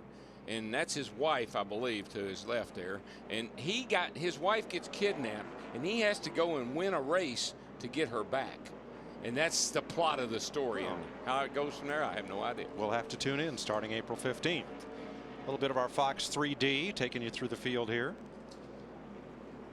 Now, you're not seeing Kevin Harvick. He was the 3rd car to come off pit road, but he exited too fast, and he will be penalized to the end of the line. So let's check with Dick Berggren for today's State Farm Safety Report. For the safety of its over-the-wall athletes, NASCAR has a speed limit on pit road, beginning 170 feet before the first pit stall and ending 75 feet after the last. Today's speed limit is 55 miles an hour. Drivers are allowed 5 miles an hour over that, but not 6 before penalties are instituted, and those penalties are severe. Underground sensors connected to computers record the speed of every car on pit road. Thanks, Dick. And it's important to note that there is no leeway, no friendly judge involved. It's strictly a matter of timing. If the computer says you're too fast, you're too fast. Yes, and they will invite you up and let you look at the tape if you'd like. Sure. If you don't believe them. Now, Mike, I know this is one of the most confusing things about our sport is when we have a caution in the middle of green flag pit stops. Matt Kenseth, who will restart this race, 13th in line, he's actually the leader of the race. Those 12 cars in front of him, they were cars that made a pit stop under green. They went a lap down, but they stayed out when all these other guys pitted, so they were able to move ahead of the leader, which puts them at the tail in the lead lap. Those are 12 guys that want to see a caution immediately because a lot like Dale Earnhardt Jr., they'll be back on the lead lap. And that's one of those rules that I kind of wish they'd look at and let those guys that are in front of the leader go around and be at the tail of the lead lap, be at the tail of the field, and clean up the front of the field here because this gets mighty testy. Getting set for the restart from our aerial coverage brought to you by Jackson Hewitt, the tax service of NASCAR. The line you see on the inside, that's cars that are one or more laps down. That's where they restart to the inside of the lead lap line. This will be interesting. Green flag.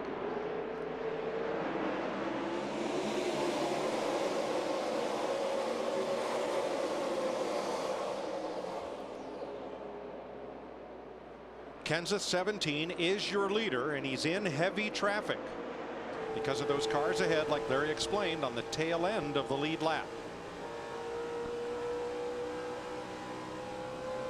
And oh, it gets so tight off the turn too. Well, these restarts, Darryl, it's get what you can get time. Oh yeah, this is when you got to move, got to go.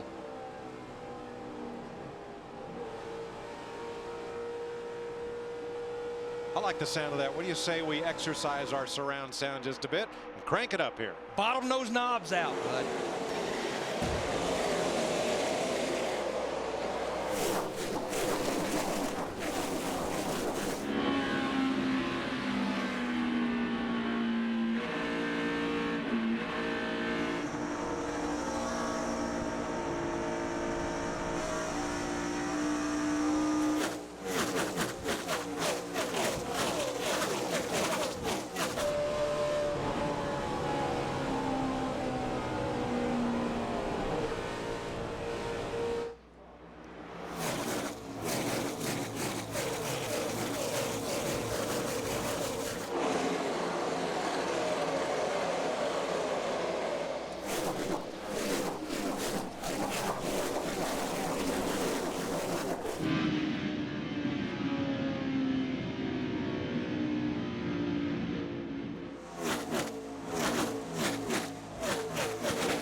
Race leader Matt Kenseth is 9th in line. 8 cars in front of him. Back to David Stremme in the 40, trying to stay on the lead lap.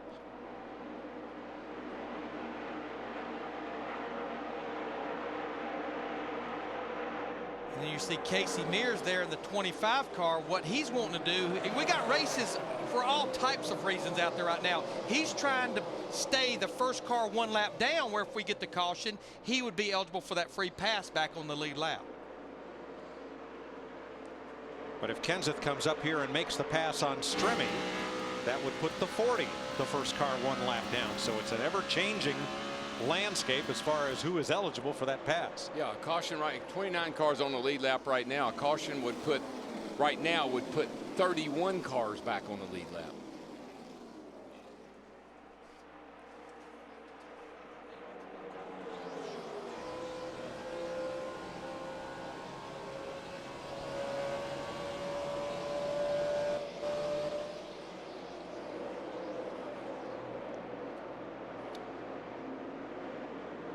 Tony Stewart, the Home Depot 20 in 2nd place now, just about 3 car lengths off of Kenseth. That's that car that they broke out about this race back in the fall. Of those 6 races they raced it at in the fall, he actually won 3. Now, let's look at this 83 car. Brian Vickers, crew chief Doug Richard, who has won this race with Greg Biffle. I mean, give a call to this group. The entire operation, both Red Bull cars missed the Daytona 500.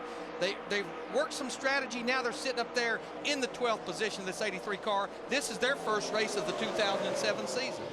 And he was good in practice yesterday. Yes, he was. Qualified decent, practiced well. I give Doug a lot of credit. Looks like, you know, stuff he learned here with Biffle, they're applying to this car, and it's working pretty good.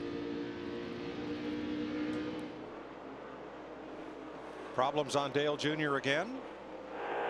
Yeah, we got oil pressure and everything. Just something's wrong with his that engine. oil pressure starting to go down a little bit. About 35 pounds. Yeah, he's got an engine problem. Remember his teammate, Martin Truex, fell out of this race after just 7 laps with engine failure. I know we talked earlier on and in our practice shows about unleaded fuel and how it was going to affect these engines. About 30 pounds now. But we're getting reports that it almost sounds like what he's doing, he's giving the oil pressure to Crew Chief Tony Ure Jr., but that he's down a cylinder. It sounds like it's only hitting on 7 cylinders. Over a couple things like ignitions and whatnot. Trying to self-diagnose it at 150 miles an hour. We got a battle for the lead here, boys. Tony Stewart in that 20 car, right where he loves to run, right against that white line, battling Matt Kenseth for the lead. I think Kenseth will probably let him go right now. Just follow along. Long way to go. Take care of your car. 2 past champions going at it for the lead. 66 laps in. You know, we remember who blew engines last year. So do the other guys. One of them just took the lead, in fact. Right, he did.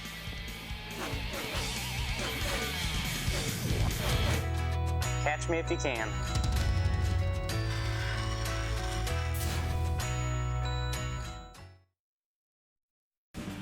The Auto Club 500 on Fox, powered by Q Motor Oil, is sponsored by Lowe's, proud home of Jimmy Johnson and Team 48. By Chevy, the most wins in NASCAR history, an American Revolution.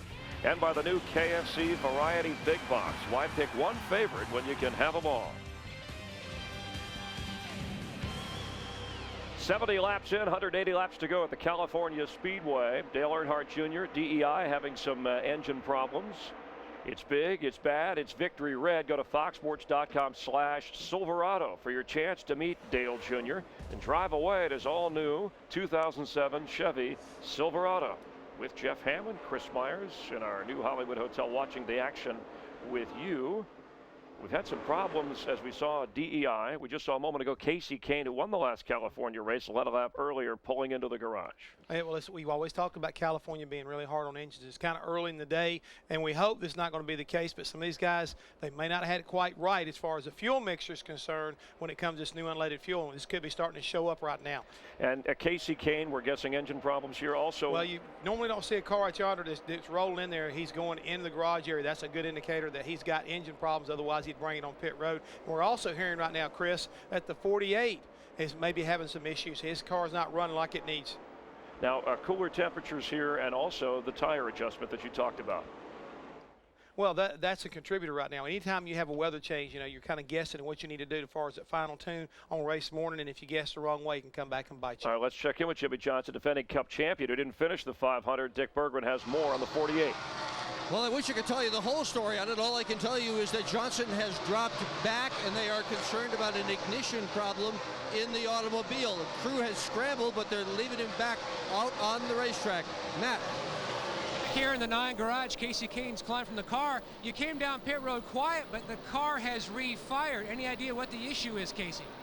I don't know. It lost all power, started smoking, smelled real bad and vibrating, so I shut it off, coasted in here, and now they're checking it over. It started up, but that don't mean much. It don't have no power.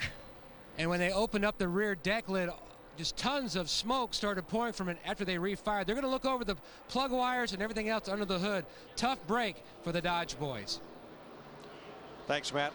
There's Dale Jr.'s car still working under the hood, try to get him back into the race, pick up some points. Jimmy Johnson's car slowed dramatically, Darrell, but right now Johnson's back running as fast as the leader. Yeah, I saw him drop down to the front here, drop down the inside, going down the front straightaway, coasted for a while, then I think he probably switched to his backup ignition, car refired, and now he is taken back off. And what they're trying to do to Dale Jr.'s car probably sounded like he was down a cylinder. Maybe they can fix it with a rocker arm or a push rod or something in the valve train that can be repaired.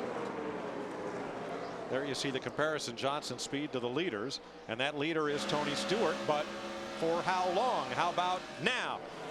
Jeff Burton puts a singular Chevy out in front of Stewart. That 31 car, Jeff Burton, looked so good in practice yesterday. It just seemed like the car was always under him and looked like it was down in the racetrack. Tony's not ready to give up, but Burton will prevail on that high side off of turn 2. What I noticed about the 29 and the 31, both Childress's cars, they could run either high or low. When they had fresh tires, they were able to run the bottom, and then when they got into a run, they started working the top, and that's really prevailing right now. Jeff Burton is the 7th different driver to lead this race today. For more on our defending series champ, Jimmy Johnson, back to Dick Berggren. Well, I just talked to his car chief, Ron Malik, who said that they believe the problem is in an ignition system whereby if the throttle is stuck, it's supposed to automatically shut the engine off. And somehow or another, this thing just shut the engine off when it wasn't supposed to do that. Well, they've got the thing bypassed or at least fixed to the point now where the engine is running just fine. It is up to full song. Everything is fine on the 48 for the moment anyway. Krista. All right, back here with Dale Jr. and you were talking with your crew chief, Tony Jr., talking with Martin Truex's crew chief. You were using your hands a lot to dissect the problem. Can you clue us in a little bit into that conversation? Well, we were just talking about how some other cars were handling out there and what some other guys are doing, just for information down the road. But I was really worried about the motor situation going into this race. After our test at Vegas, we blew 2 motors, and I was really worried. And we just gotta keep our heads up. Everybody back at the shop, we got to keep our heads up. We kind of saved this thing before it came apart, so we'll be able to get a good look at it and try to figure out what we need to do, and go to Vegas and try not to have the problems we're having. But just real disappointing. But these guys at the shop, they'll get it figured out. All right, you can bet they're going to use that off weekend to take a look at the engines before they head to Vegas. Mike Joy. Thanks, Krista. At the start of every season, you have a brand new batch of parts that you have shipped in over the winter and the off season. Piston, valves, all kinds of things that you're going to assemble engines with. If you get one bad part, one bad batch of whatevers, it can screw up a lot of engines. One car that hopes that's not the case. We just saw him there, Paul Menard in the 15 car. Remember, we talked about 3 DEI cars there, 2 of them in the garage area. Paul Menard actually with a good run, sitting up there in the top 15 in 14th position. And I will say this, they did a test at Las Vegas back in late January. I do know that DEI had some engine issues at that test as well. Yeah, Paul Menard really, he qualified well, and cars looked really good in the practice. Tony Uri Sr. wrenching that unit. Jeff Burton, your leader at 79 laps over Tony Stewart. 2 Chevys leading the Ford of Matt Kenseth.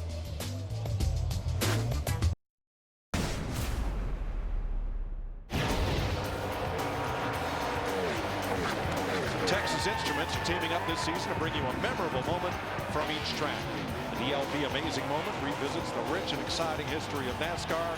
This week, we look back to September 2005, Kyle Busch's first career Cup win here at California Speedway. Kyle, the youngest driver ever to win a Cup race, 20 years, 4 months. DLP, it's amazing. It's the mirrors. Team co-owner Troy Aikman waved the green flag to start this race after he tossed a few footballs to the crowd. Now he's watching Tony Raines. Out there in the number 96, Raines changed an engine after final practice, had to start this race at the back of the pack. He's currently 20th. Here are the leaders.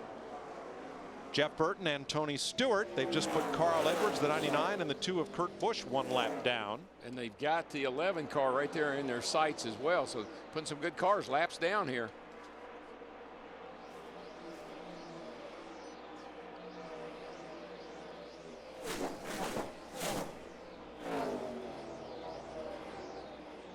'85 laps complete, 165 to go. Let's go down to our Fox cutaway car. Valet parking a little askew at the Hollywood Hotel there, Jeff. Maybe just a little bit, Mike, but a few minutes ago we were talking about Jimmy Johnson and the ignition problem he's having. All of these race cars carry backup systems inside of them. On our cutaway car, I want you to look right inside the windshield. Mounted on the dash on all the Cup cars, here is one complete system. That's the coil, the ignition box, as well as the little Revlimmer chip that goes along with it. Here's the second system. All of these systems are controlled by a switch on the dash. So hopefully Jimmy Johnson's got this figured out so he can keep that 48 car on the racetrack. But for the guys that have had problems so far today, We see how this engine works with the piston coming up and down, as well as the valve springs, the rock arms all working. But what's probably going on today is these guys probably has got the mixture a little bit wrong, a little bit too hot. And what happens then is you get the valve maybe overheated and you break the top of the valve off. When it does, it drops down in this cylinder, punching a hole in the bottom of the piston or top of the piston, and then it's when you see big explosions like on the one car, or even the problems that the 8's having right now going behind the wall, maybe trying to make the repairs, but I don't think they're going to be able to make it back out, Mike. And Jeff, I think that could come from two things. One, we've talked about the weather difference here. These cars are running so much faster than they did yesterday, making more power with the way that the weather has changed on us. And we're also, though, getting a report right now that they're checking Tony Stewart, the 20 car, for smoke, and this is a battle for the lead right there between the 31 and the 20. I don't see any smoke unless it was tire smoke, and they've got that thing down on the ground. Of course, some of it may be coming off the steering wheel too, because he's working pretty hard right now. But that's what you gotta love about that racetrack, with this racetrack here. You watch him go in the corner, you watch Tony Stewart in the 20 go right to the bottom, Jeff Burton in the 31 go right to the top. Now Tony Stewart's teammate, Denny Hamlin, the 11, he's fighting to stay at the tail end of the lead lap right now. They just lapped the 99 of Carl Edwards, and as he went a lap down, Edwards 2 laps later came to pit road as they fight for the lead and fight to try to put the 11 down 1 lap. The other thing I was going to follow up on what Jeff was saying, the other thing I want to stress, unleaded fuel will not cause these teams problems. But the problem could be, as we see Carl Edwards making that pit stop, the fact that the engine builders are getting a different read on the spark plug because of the unleaded fuel, which is throwing them a little bit of a curveball how to tune these things. Watching Tony and Jeff Burton here really fighting hard. I think Tony's telling Burton, or he'd like to get up there and tell Burton, dude, I'm a little faster than you are. Why are you holding me up? And there you see Burton signaling him to go by. Lap before, Tony threw his hand out the window as if to say, hey, man, what are you trying to do? Well, the biggest thing he's thinking, while we're doing this, the cars behind us are getting bigger and bigger in our rearview mirror. Watch Stewart right here. He's got to run on him, and then he says, hey, I'm faster than you are. Watch your hand come on. Come on, man. Cut me some slack. Well, that was 3 laps ago. And now Stewart is in the lead for the 2nd time today. Tony is not a believer in holding somebody up. If you're faster, move over and let that guy go. So 2 of the Roush Fords have made pit stops in this sequence already. Krista? And here comes Matt Kenseth, complaining just a little bit about the car getting tight. You know, that's really the first time he's been unhappy with the balance all day. They're making a slight air pressure adjustment, about a ½ pound. Matt Kenseth has the Carhartt colors on board this week, trying to defend last year's win. Steve. Krista, Tony Stewart having a good time in that number 20 car. He just passed Jeff Burton for the lead, and as he did, he radioed to his crew, and the crowd goes wild. They probably did. Dale Jarrett is in, and caution is out. Joe Nemechek is in. Dave Blaney is on pit road, and there's debris in the back straightaway. Now, what Dave Blaney, he's going to go ahead and make a stop. I believe if I might have been Dave.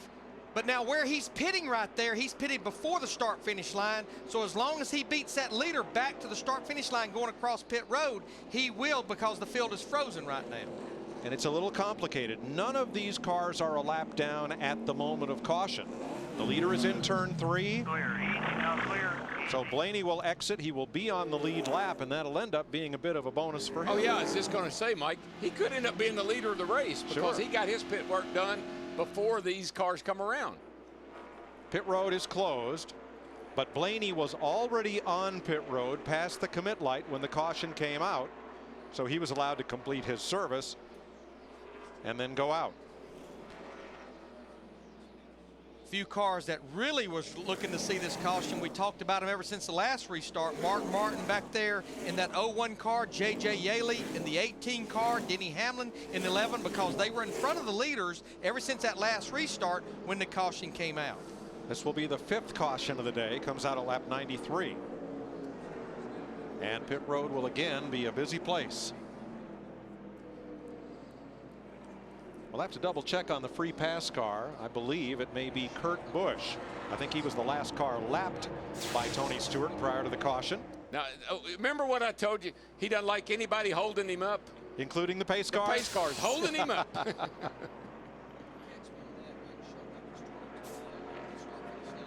One thing that is new in NASCAR this year is when the caution lights illuminate, the pit road closed light at the entrance of pit road also illuminates automatically. In prior seasons, that light had to be activated by the official at the entrance to pit road. Now it is tied into the entire caution light system. Kurt Busch is indeed the recipient of the free pass in the Miller Lite Dodge. And now the pit road light goes green. The pits will be open. And they call down and say, green flag, green light, before they come on pit road.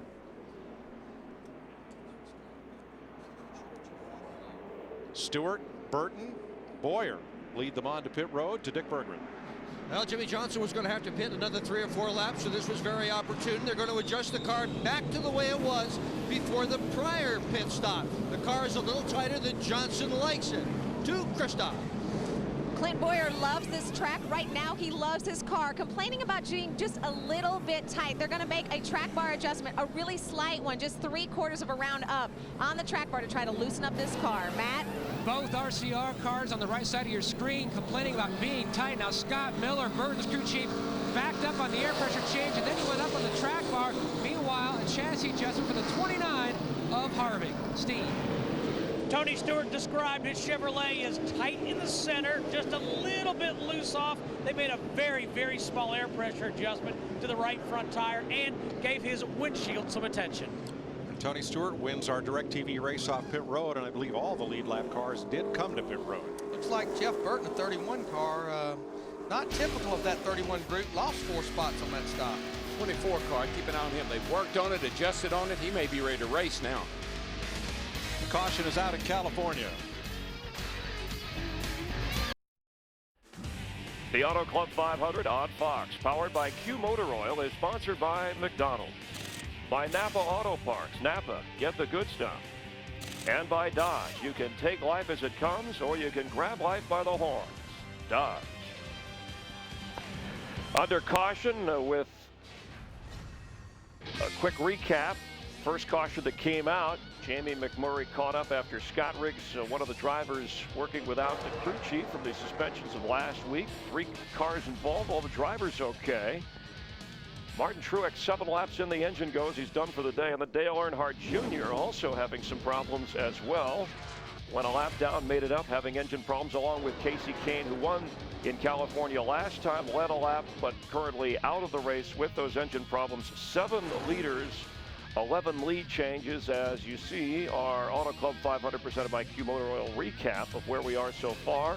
And Jeff, we were just outside, so it's supposed to be temperature in the 50s. A lot cooler than that. It's having an effect here. And I heard Larry McReynolds talking about that affecting these engines, and I think he's 100% right now. A lot cooler than it's been all weekend, and the wind is starting to pick back up, about 16 miles an hour gusts, so that can affect these engines also. Matt Kenseth has led the most laps at 30, and the Richard Childress cars, Harvick, of course, coming off the Daytona 500 win, Jeff Burton running well today. Yeah, Clint Boyer right there, as we see Martin Truex rig right now. They're packing it up and headed back to the East Coast to try to figure out their problems before Las Vegas. All right, let's head upstairs. They're getting ready to go green. Mike?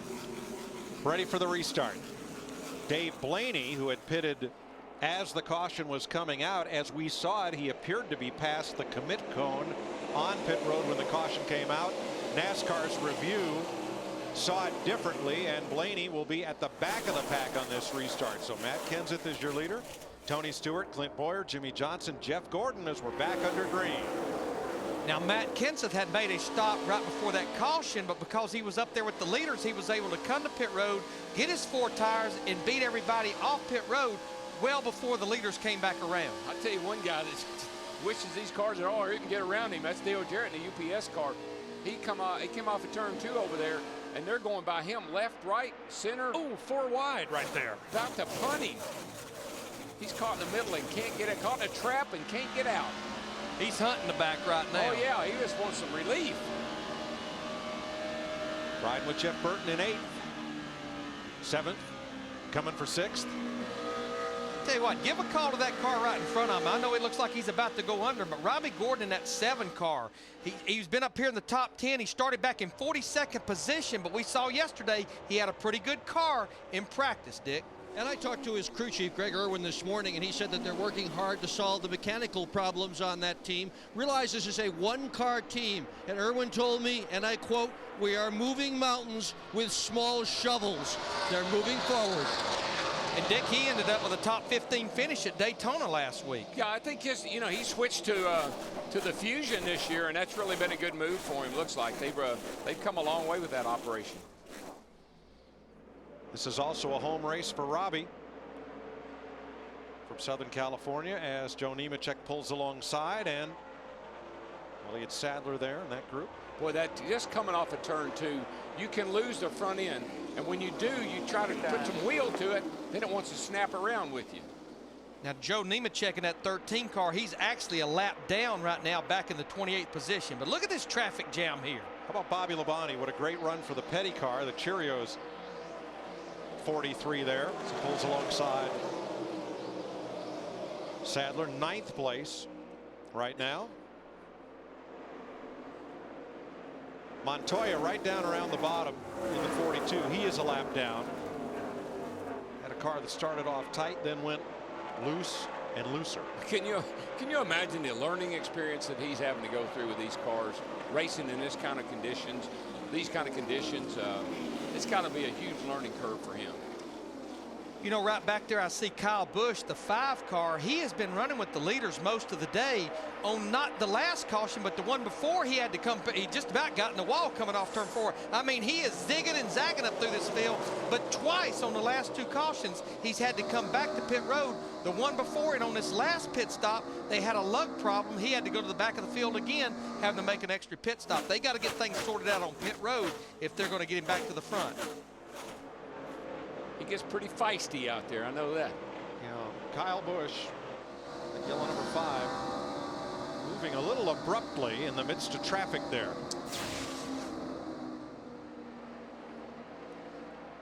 One thing about sliding. Yeah, one thing about it, patience and Kyle Busch do not go together. But Darrell, I got to believe some of this is he knows he's got a good race car, and they are hurting him right now on pit stops on pit road. If he keeps rubbing it up against the wall, it won't be good. I can tell you that.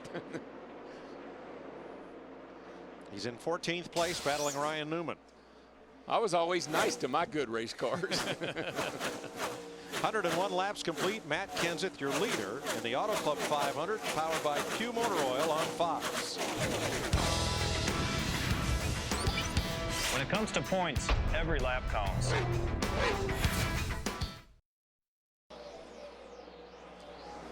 Here's your top 5 after 105 laps. Matt Kenseth's lead, 1 second over Tony Stewart. Bobby Labonte has come from 28th to 8th. J.J. Ailey 29th to 13th. And David Reagan, who had a great Daytona 500 finishing 5th, started this race 39th, had himself a spin, and now he's come up to the top 20. I'm David Reagan from Unadilla, Georgia, driver of the number 6 AAA Ford Fusion. This is my first full ride for the Nextel Cup Series, and I will be Rookie of the Year. If I could describe my personality, it's a little bit laid back, easygoing, but focused on racing. And someone even said goofy. I don't know about that. I'm not goofy. I like to go fishing when I can. It's an enjoyment if you can catch some fish. Here recently, I haven't been able to catch much, so hopefully my luck will turn around. I like to hang out at the gym a few days a week, go boxing. Boxing, yeah, I said boxing. I got a pretty good combination, a decent left. Need to watch what I show you guys. I might need some of these skills after a Bristol or Martinsville race. Hopefully not. David Reagan currently 20th as you look at him going around the track in Fox 3D. And we can use this to show you what happened to him a little earlier in the race that dropped him back to 40th place. They're coming off turn 2, a lot like Scott Riggs earlier. The car just got loose with him. The good news is he didn't hit anything. I was going to say, his car looks a little bit better than Scott's did. Now he's on the trail of Dave Blaney and Johnny Sauter in the 70. All those cars are on the lead lap still. Now, how about Dave Blaney? Was headed for pit road when that caution came out. He thought he had passed the commit light and that the pit stop was legal. NASCAR ruled otherwise. Krista has an update. You know, guys, it's really changed the momentum of this team. I mean, going back throughout the day, Dave Blaney has had such a good car. They have made very few chassis adjustments to it. He has been thrilled with the car, but when he had to go to the tail end of the longest line, he says his car is just not handling as well back in that traffic. His crew chief, Kevin Hamlin, said just be patient. We have a good car. We will get back to the front. The Caterpillar Toyota was running as high as the top 5. It has been a great day for this team. They're going to try to get back up front. Blaney was in 5th place when he came to pit road. Blaney's been having a pretty good go of it here lately. You know, won the Busch race over at Charlotte last fall. Had a great run at Daytona. Had a good run here yesterday. Sat on the pole. Sat on the pole. He's had it going on here lately.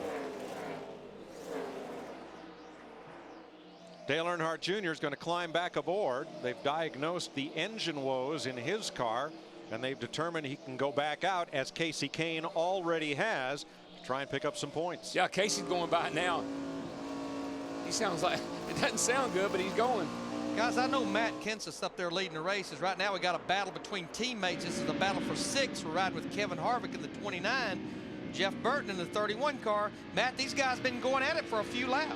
They sure have, Larry Mack, and this is actually a planned move. Now, back in DW's drive and ride, Hammond told him to keep an eye on the gauges. That's what spotter Billy O'Day said to Harvick, because there is debris on your grill. So they tried to do the swap so the air pressure change on the nose of the car would help get the debris off. The spotter now says it is gone. The water temperature is now hovering around the 215 to 220 range. And Matt, that's something we always fight here. For some reason here in Michigan, it's almost like racetracks where the front stretch has some banking to it. It seems like we always get debris on that nose. But I was talking right before that. A car I've been watching is Mark Martin, the 01 car. Remember, he got his lap back when the caution came out on lap 91. 20 laps later, back on the lead lap, and now he's up in the 9th position. He gets back on sync with everybody. This guy may be a contender before it's all out. Well, I don't think there's any question about that. He gets around here well, and that car is an awesome car. Trouble on Blaney. Yeah, he's coming to pit road right now. Tires, don't see any tires down. Krista? Man, just when we were talking about him, Dave Blaney just comes on the radio, says no oil pressure. The motor is going. He's coming down pit road right now, coasting. He's going to have to go back to the garage. And again, this is the first real test for a Toyota engine. This is a new engine combination, not like they've run in the truck series for 3 years. I talked to the engine builder for Bill Davis Racing this morning, Terry Elledge. He said, Larry, who ran the most laps in practice yesterday? I said, the 22 car. He said, I was afraid you were going to say that. So Blaney's in the garage along with Martin Truex, Jamie McMurray, Reed Sorensen, and Scott Riggs. Dale Earnhardt Jr. has just returned to the track, 45 laps down. Casey Kane, 26 laps down. Sterling Marlin, 42 laps back. At the door, it's time for the Domino's Hot Lap. Among today's top 5 qualifiers, who will lead the field back to the line on our Domino's Hot Lap? Most of you, or a majority, a plurality, okay, said Casey Kane. Dale Jr., Jeff Gordon. We'll find out in a minute or less. Caution is out. Caution's out for debris.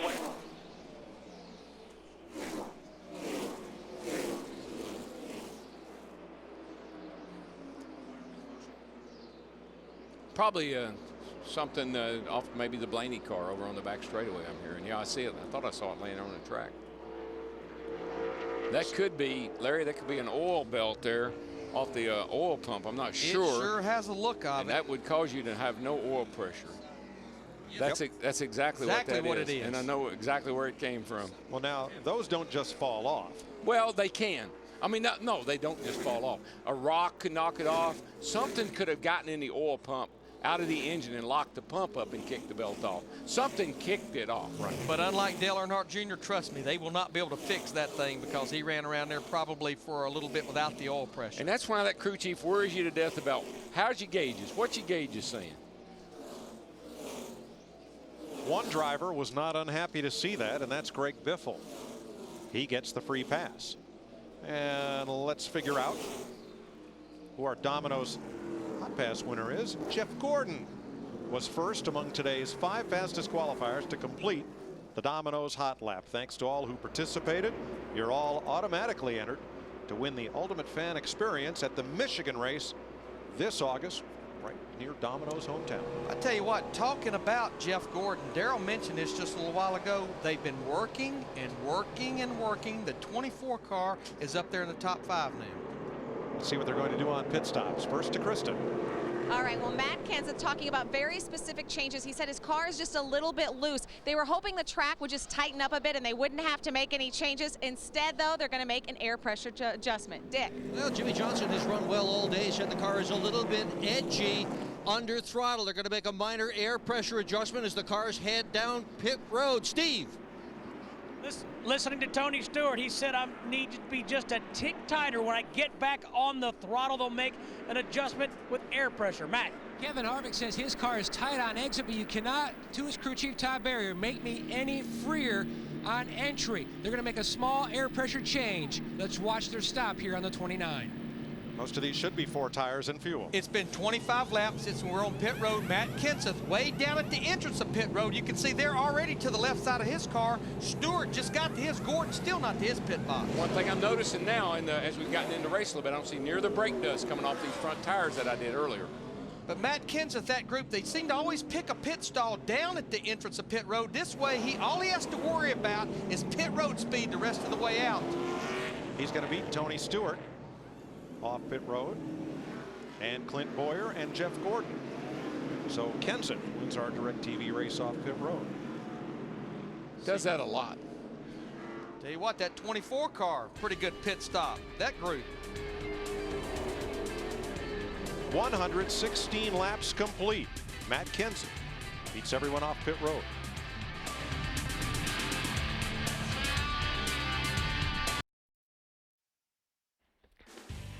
The Auto Club 500 on Fox, powered by Q Motor Oil, is sponsored by Q, the heat-activated oil that helps maximize the power of your engine. Unleash all your horses. 118 laps complete, getting ready for the restart with Matt Kenseth out in front of pole sitter Jeff Gordon and Clint Boyer. Let's recap pit stops. Krista. Matt Kenseth just wanting to tighten up his car just a bit. He said his car is very sensitive, but he also said that is a very good thing. Dick. Jimmy Johnson with an uncharacteristically slow pit stop. Jackman Chris Anderson missed the spot on the first try. Steve. But 24 crew has adjusted on the Chevrolet all day long. Jeff Gordon saying my car's a little loose in, a little loose off.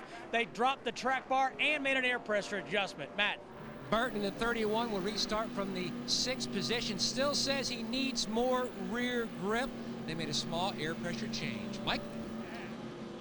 Thanks, Matt. We'll look at this restart from our DLP Ultimate Picture Cam, floating out over Victory Lane, the grassy area between pit road and the start-finish line of this D-shaped speedway. Pace cars in. We get ready to race.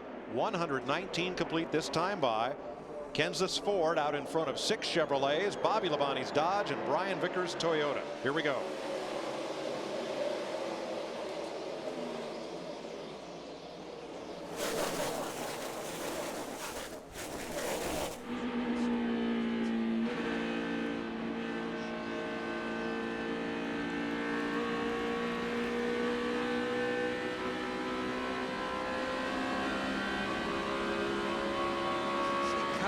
There, the 5 car, it's like he just really doesn't get going good on a restart. Now, once they get going, he's going, but it just doesn't get going when they drop the green flag for a restart. Looking at his left side tires are all wrinkled up. Yellow is out, trouble, turn 3, big smokers. That Dale That's Jr. the 8 car, yeah. Yes, he was out is. there. He's going to be lucky to keep that thing out of the wall. That's, you know, when they say they're going to take something out of an engine and send you back out, I would not be a big fan of that. He did not hit the wall. But I'd say that's done for the day. I'd say that science project didn't work. Packing it up, sending it home. So he came so close to hitting that wall. There was a little bit of fire. It was just oil. It's all out.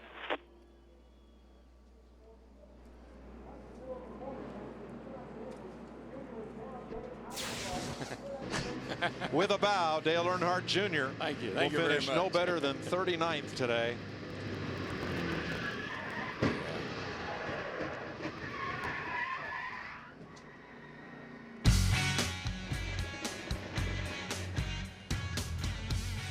Joe Nemechek gets the free pass. Is that an Oscar-winning performance? Sorry, not today.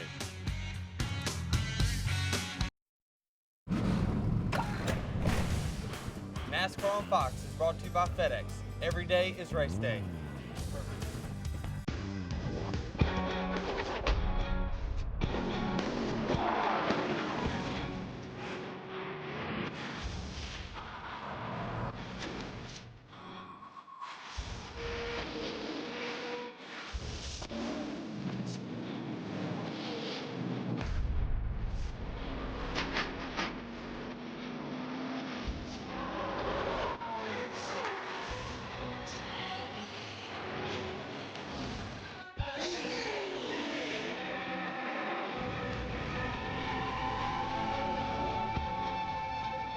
Welcome back to NASCAR on Fox here at the California Speedway. It's not just burgers and fries here. There's actually a Wolfgang Puck restaurant right here. And yes, the celebrity chef is a NASCAR fan. Hi, Jeff and Chris. You're right, I'm a big fan of NASCAR. Especially, I love Jimmy Johnson and Jeff Gordon.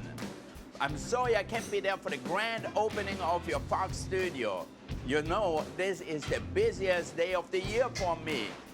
But I sent you a few little specials from our California Cafe at the Motor Speedway. Enjoy! All right, I did it. Thanks, Wolfie, by the way. Thanks. With Jeff Hemmett. He sent over, look at that, we got a chinois salad. This, Jeff, that's not oil sludge, that's caviar. This is smoked salmon pizza. We got beets and goat cheese. Goat cheese for Walter Cox, works on our crew. We got white asparagus wrapped in salmon. What do we have? Smoked turkey here. Got a little you bit ought of to know something about that. So, cold turkey. We got to try it. You want to try? We should try it. Yeah, And the wine. And I wonder what the guys are upstairs. Hey guys, I mean, you know, I'm sure you got something up there to eat, don't you, Larry? It's classy food. It doesn't look a lot like what you've got. We've got bread.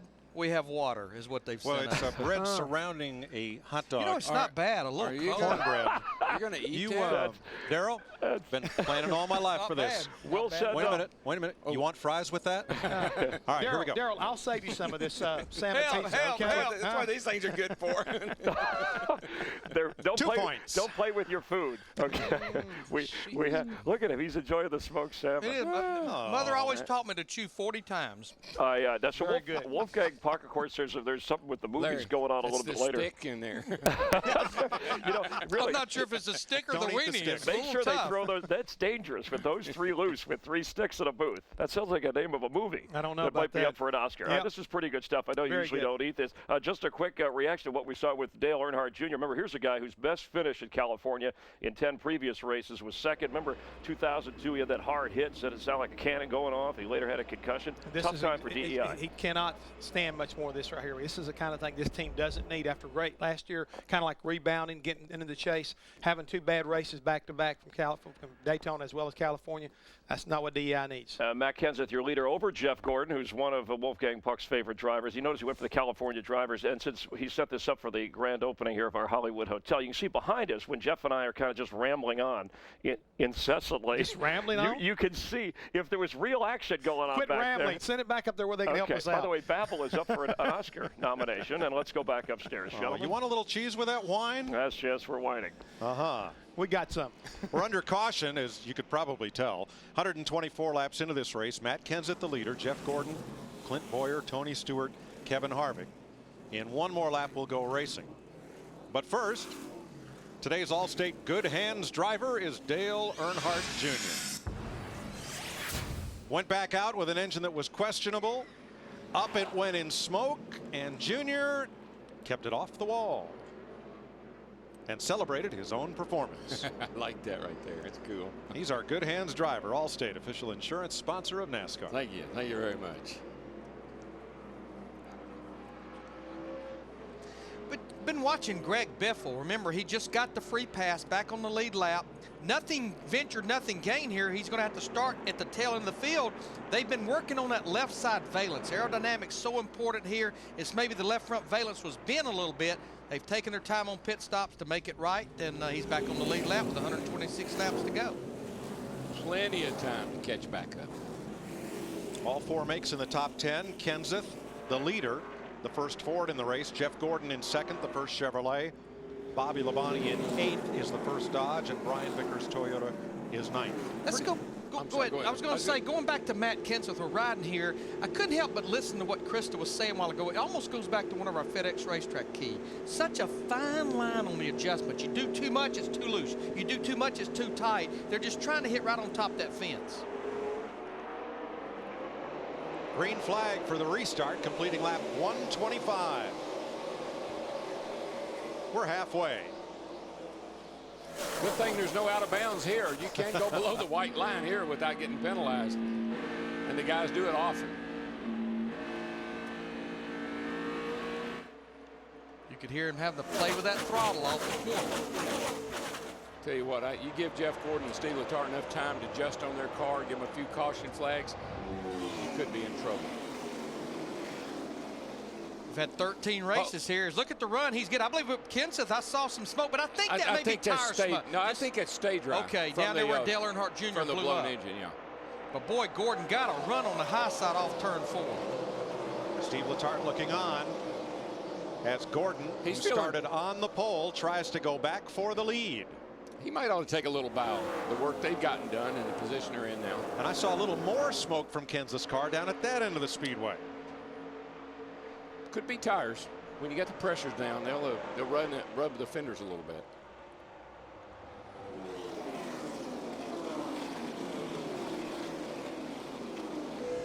Well, we're seeing the sun for the first time today, getting on the racetrack down there a little bit in turn 3 and 4. That's all you need. You finally got her adjusted up good for the weather and the weather changes. Tell you what, that 24 car, he's working to the inside now of Kenseth, going off into turn 1. Kenseth to fight back on the high side, gets that run up there, keeps the momentum up. Jeff couldn't stick underneath him like that. You get real loose when you get down underneath the car on the outside. That had to be fun for Matt. Come on, show me what you got. Yeah. Steve. And might give Jeff Gordon a lot of credit too, in addition to Steve Letarte. Remember, they were so bad early, they had to stop and pull a spring rubber out of the left rear spring. Before this most recent pit stop, Jeff Gordon said, I know I'm overworking the tires. I've got too much of the right rear down into the corner, so I'm going to back off a little bit. But they have adjusted all day. Well, Steve, right now, he's got his hands full with Clint Boyer in that 07 car. Clint finished 3rd here in the fall race. That car has been good here all week. And that's what I was going to say there a minute ago, Larry. It's pretty predictable, the guys we see up here racing for the lead, except for a couple of guys that are kind of surprising me. Clint Boyer, Bobby Labonte, and Brian Vickers, all in the top 10. Probably wouldn't have picked those guys to be up here challenging for the lead. Clint Boyer, who finished the Daytona 500 on his roof, as all 3 Childress cars raced to the front on the 2-lap shootout. That's one that'll make the highlight reels for some time to come. Watch the 07 of Boyer. Last lap of the 500, and he gets tipped and turned over. Looked like he was going to slide right through there, no pun intended. And instead, he slid right through there. And what was so cool about it, you know what he was upset about? Where he finished. I think I was ahead of a lot of those guys. Look at the sod inside that car. That's a wad of sod right there. Clint was okay, and his Childress teammates finished 1st and 3rd. So a lot to look forward to this year for Richard Childress Racing. I tell you, Tony Stewart, he's got his back end hanging out. I think somebody will report that to his crew. Talked to Clint Boyer, who kind of took us through that last lap crash at Daytona. Everybody was going for broke. I tell you, that was by far the craziest race I've ever been in. When we came to the green for that green-white checkered, I pulled my belts down real tight because I knew we were going to wreck. As fast as everything happens, it was still like it was in slow motion, especially once you get on your lid, you're sliding upside down. I didn't think I was going to be able to get the steering wheel off because I had about 40 pounds of dirt on top of me. He's got a good car today, though, as he runs 3rd behind Kenseth and Gordon, and just in front of Tony Stewart and Jeff Burton. 6th then is Kevin Harvick, so that puts all 3 of the Childress Chevrolets in the first 6 positions. Matt Kenseth, your leader, by 0.3 of a second at lap 131. The Auto Club 500 on Fox, powered by Q Motor Oil, is sponsored by State Farm. Great service, great rates. Nobody takes care of you like State Farm. By Star Motorcycles. We built it, you make it your own. By Nextel, only from Sprint, helping NASCAR Nextel Cup fans get more done. And by Domino's Double Zero Deal, the official pizza of NASCAR.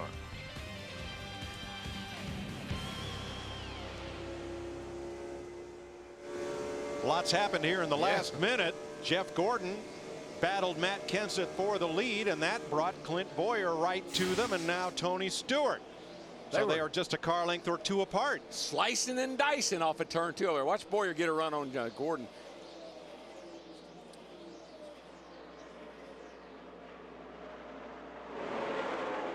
These two have a little history together, and yes, they touch. There's a donut in Gordon's number 4 as he does lead this lap. He's the all-time lap leader at California, 4:55 before today. But Ford has won 7 of the 13 Cup races here, more than any other manufacturer. Matt Kenseth last year came from 31st to win it. Today he has come from 25th to lead this race, and that's a Ford bold move. But that history they'd like to forget. It was Bristol last spring when Matt Kenseth did the bump and run on Jeff Gordon, and then in Chicago in the summer the roles were reversed. Jeff Gordon did the bump and run on Matt Kenseth. And how about this? Little different, swapped around from how they finished the Daytona 500. Mark Martin in the 01, Kevin Harvick in the 29. They're up there in 6th and 7th. Matt, that 29 car staying solid all day. Running very solid, Larry Mack, but he's just faded another spot. 3 observations from the 29 pit. 1, when the 8 blew up, Harvick said it must have blown up so big because the oil dry looks like mud. Number 2, his car is tighter than it has been the past few runs. And number 3, owner Richard Childress came on and said the wind has really picked up. It looks like it's blowing down toward turn 1. Larry Mack, from your vantage point, can you see any flags to tell how big the wind is blowing? Yeah, Matt, I'm looking at the American flag, the California flag in the infield, and it looks like it's somewhat, almost a little bit of a crosswind across turn 1 and 2. We've talked all week long about how tough turn 2 is. That wind just magnifies it over there. Yeah, and plus it adds a few more RPM as you go down into turn 1. I think we documented earlier in the show where over 200 miles an hour going down into turn 1. Little tailwind. Whoa, look at Bobby Labonte. That's a pretty good lick on the wall right there. Got behind on his steering there. Dick Bergeron, how's Labonte's car? Well, Bobby Labonte has had a good car all day until just before he whacked the wall. He came on the radio just moments before that and said, I don't know what happened on that pit stop, but this car is junk. It's just pushing like a dump truck. 2nd, 3rd, and 4th are tied together as you see Tony Raines battle Bobby Labonte. Jeff Gordon had it. Tony Stewart took it away. 3rd place, that is. And now Jeff Gordon has it back. Good battle. I think the 2 weeks from today, we're off to Las Vegas. All newly configured Speedway. That'll be fun. Clint Boyer, he's losing a little bit of ground here. Watch the 0-0 here. He gets, I think he gets a little piece of the wall here. These guys are starting to fight the wall, and I don't know if they know it or not, but the wall is going to win. Yes, it will. It will not move much. That'd make a good song. Breaking rocks in the hot sun. Yeah. I thought the wall on the wall won. Like that. Like that. That was actually coming off of turn 4. Now we're getting a report that the track temperature has not changed since the start of the race. It's still about 64 degrees, but I think just the characteristics of the track is changing. More rubber's getting down. We've talked about the wind. All those things are starting to change here as we're a little past halfway. What has changed is 2nd place. Jeff Gordon, Tony Stewart, Clint Boyer, they have challenged it all back and forth. Now they're single file, but they are getting close on our leader, Matt Kenseth. Time for our 2nd AT&T Singular Virtual Crew Chief question. Matt Kenseth won yesterday. Will he complete the California sweep today? To vote, text the word crew to 191 on your AT&T Singular wireless phone. Singular is the new AT&T. I believe it's the year of the sweep. Harvick did it at Daytona. Kenseth's got a shot at it here today. And so on and so on. He's got a lot of company, though. And one thing that could be a factor, we still know we've at least got 3 more pit stops to get to the end of this thing.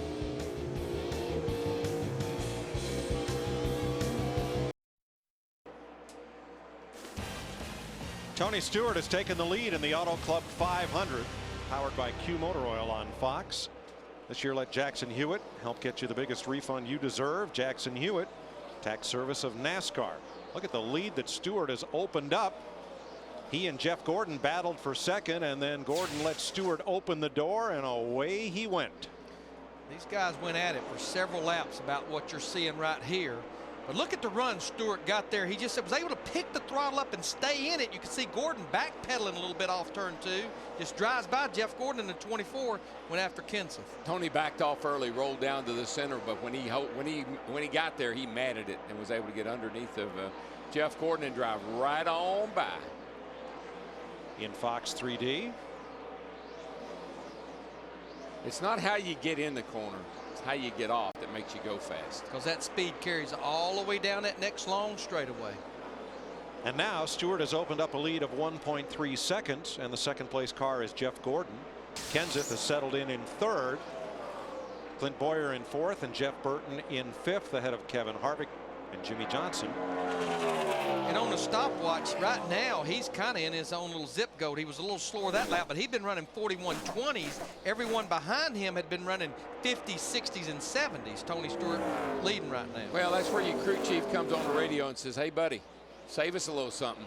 You know, doesn't do any good to get real far ahead." And his crew chief is Greg Zippadelli, and Zippy is the only crew chief that Stewart has ever had in Nextel Cup. Speaking of crew chiefs, let's check in with one of ours, Jeff Hammond. Mike, when Dave Blaney lost his oil drive belt a few laps ago, this belt flew off the engine. And what it does, here it is located on the crankshaft, goes around to the oil pump itself. As long as it's spinning, it's moving oil. And what that means, let's look here at the engine inside our car. This is where the belt's located. You can see all the oil lines. And what those oil lines do, they actually circulate oil all the way back. And you see these are the tubes that feed the oil tank in the reserve area in the back part of the race car. As soon as that oil belt comes off, it starves the engine. And what that means is places like the pistons and the bearings in the pistons are starved for oil. No lubrication, they galled up, they break, they burn up. That's what happens, and it's probably the reason why we will not see Dave Blaney back in the race today. Thanks, Jeff. Blaney in the garage with engine failure, as is Dale Earnhardt Jr. and Jr.'s teammate Martin Truex. In the garage with crash damage are Reed Sorensen and Scott Riggs. You know, Darrell and I were talking at break, a car we've just been so impressed with. We talked about him earlier, Brian Vickers in the 83 car, the Red Bull car. He started in 15th position. This is a team that missed the Daytona 500. They got up into the top 10 through that cycle of disjointed pit stops at the beginning of the race, but he's held his ground in the top 10. Right now up there in the 8th position, actually just drove around Mark Martin in the 0-1-4-8. Steve? Yeah, Mike, and give his crew chief, Doug Richard, a lot of credit on that 83 car of Brian Vickers. They did stop early in the race because that car was so tight. Brian had a hard time driving it. Doug Richard said, let's stop now and fix it. We'll be better later. And right now, Vickers is saying the car's real good. It turns 1 to 2, just a little tight in 3 and 4. And that's because of the wind, Doug Richard said. Richard was a Southern California kid, a teenager, when he hooked on with Rod Osterland's team. Became crew chief for a rookie who would make a lot of waves in NASCAR, Dale Earnhardt.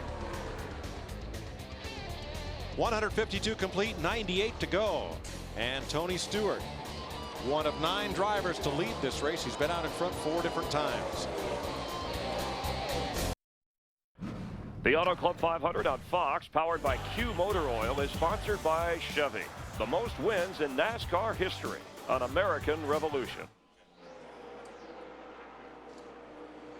Pit stops beginning for the lead lap cars. Jimmy Johnson is in. It's big, it's bad, it's victory red. Go to foxsports.com/Silverado for your chance to meet Dale Jr. and drive away in his all-new 2007 Silverado. Jeff Gordon's been in. Pit stops beginning, Dick. Mark Martin has had problems with his car running a bit loose, and so they've added some weight to the left side of the car to Steve. And Tony Stewart is going to hit pit road this time, just listening to his crew chief, Greg Zipadelli. 24 on pit road. His car is tight in the middle. It was loose earlier in the day. They make an air pressure adjustment, and Gordon is away. Meanwhile, here comes that orange number 20.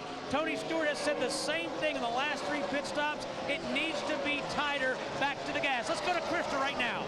Matt Kenseth a little loose off the turns, but he says the real problem is not enough grip. Air pressure adjustment they knew they were going to make. Chip Bolin, the interim crew chief, and Matt Kenseth using the entire weekend's worth of work to win this race. Steve Burns.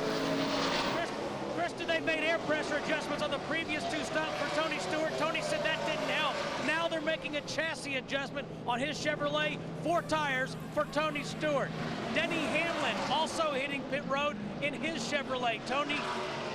Joe Gibbs Racing teammates. Half round wedge out of the left rear as you see the 20 exiting pit road. Now Clint Boyer picked up the lead for 1 lap before he made his stop, and we are told that Tony Stewart was too fast entering the pit. That will be a costly penalty under green. Yeah, I saw him come on pit road. He was smoking it when he came down there. Because what it will be, he will have to come back to pit road, maintain 55 miles per hour the entire distance. He won't have to stop in his pit box, but it definitely will put him a lap down. One thing I'm keeping an eye on, the 21 car of Kenny Schrader, Little Debbie's car, is pumping smoke. If I was a spotter, I'd be keeping an eye on that car. They pitted Schrader, thought they'd fix the problem, sent him back out. Now here's Stewart in the 20 in to serve his penalty, and here's Boyer giving up the lead to make his stop. Comes the other Richard Childress car, Kevin Harvick, the 29, but Krista, the leader of the race, in your pits. Relax and get her done. Those were the words exchanged on the radio between Clint Boyer and his crew chief, Gil Martin. Yes, the 07 Chevrolet on pit road. He stayed out to get those 5 bonus points. He's riding Betsy. It's his favorite car, the one that finished 3rd here in September. Matt. Kevin Harvick is in the Daytona 500 winner, says his car just way too tight. They made a chassis adjustment to try to fix that. His teammate Jeff Burton pitted 2 laps before his car extremely loose on exit off turn 4. Small air pressure change for Burton. David Reagan makes his pit stop. Harvick led that lap because Boyer stopped in his pit just before the start-finish line. So Harvick shot across the line on pit road, and he is the 11th different leader of the race.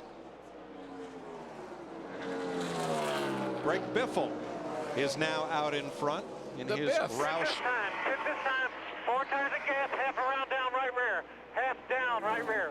Now he was able to run a couple of extra laps because remember on that last caution they kept coming back to pit road working on the valence. They kept topping it off with fuel, plus he stayed out and got those 5 points for leading. Kyle Petty moves up to 2nd and John Andretti to 3rd. Andretti is in the pit lane now. I tell you, we see it week in and week out, but getting in and getting out, getting to that commitment line, not speeding, but getting there quick, can make a big difference in where you come back out on the racetrack. Ricky Rudd and Jamie McMurray too fast on pit road. Dick? Well, Greg Biffle, who won this race 2 years ago, led the most laps last year. They had a long pit stop before this to adjust that valence, as Larry McReynolds said. What had happened was the nose of the car was just too close to the racetrack, and it had ground the valence off. So they adjusted it, and he's done with his stop. Lead battle on the left of your screen. Jeff Gordon taking it away from Matt Kenseth, Chevy versus Ford. I'll tell you, Matt doesn't give up easily, though. He's raced Jeff Gordon pretty darn hard every time Jeff and he have gotten together. Gave a little hand signal out the window to Jeff Gordon. Maybe Jeff. No, has Jeff led a lap today? Yes, he actually led the last lap. Yeah, he's led twice for 2 laps. Montoya making a stop. He was up to 14th place before pitting. As Jeff Burton now 6th and Brian Vickers in 5th. And here comes Harvick sneaking into that picture. Larry, another good job on pit road for that 83 car. You got to keep giving them a call because they're doing great work down there today. Well, just one quick note about their pit crew. You know, Ray Evernham took pit stops to a new level about 15 years ago. The Red Bull team, they have a full-time pit crew. That's all they do all week long is practice, work out, working on pit stops. They don't even work on the race car. Let's answer our singular virtual crew chief question about Matt Kenseth. Can he double up this weekend? 30% of you say he can win on Sunday. After winning yesterday, 70% say it'll be somebody else. 87 laps to go in the Auto Club 500, presented on Fox by Q Motor Oil. Matt Kenseth in front of Jeff Gordon by half a second.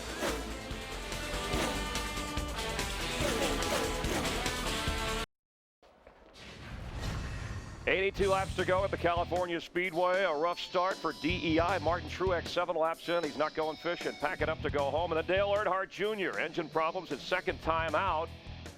He's done for the day. Taken to the care center, but Jr. was okay. Lap 135 of this race. Jeff Gordon, Matt Kenseth going at each other. First time that Gordon led. He's led twice today. Kenseth has led the most laps, 78 so far. Is currently your leader by Jeff Gordon. Mark Martin, trouble in the pits. Yeah, he was running really strong, Chris, right early on, and you see here a good clean stop on the left front, but the guy on the left rear was behind. I miscued right there, but look at the crew member's face reaction. He knows, oh man, there it goes, we're falling further behind. Tony Stewart, penalized for entering the pits too fast. He was the leader. His crew chief, Greg Zipadelli, said that was too zippy, and that hurt us, so he moves to the back. So Kenseth leads Jeff Gordon and Jimmy Johnson. Now let's talk about some of the storylines coming in.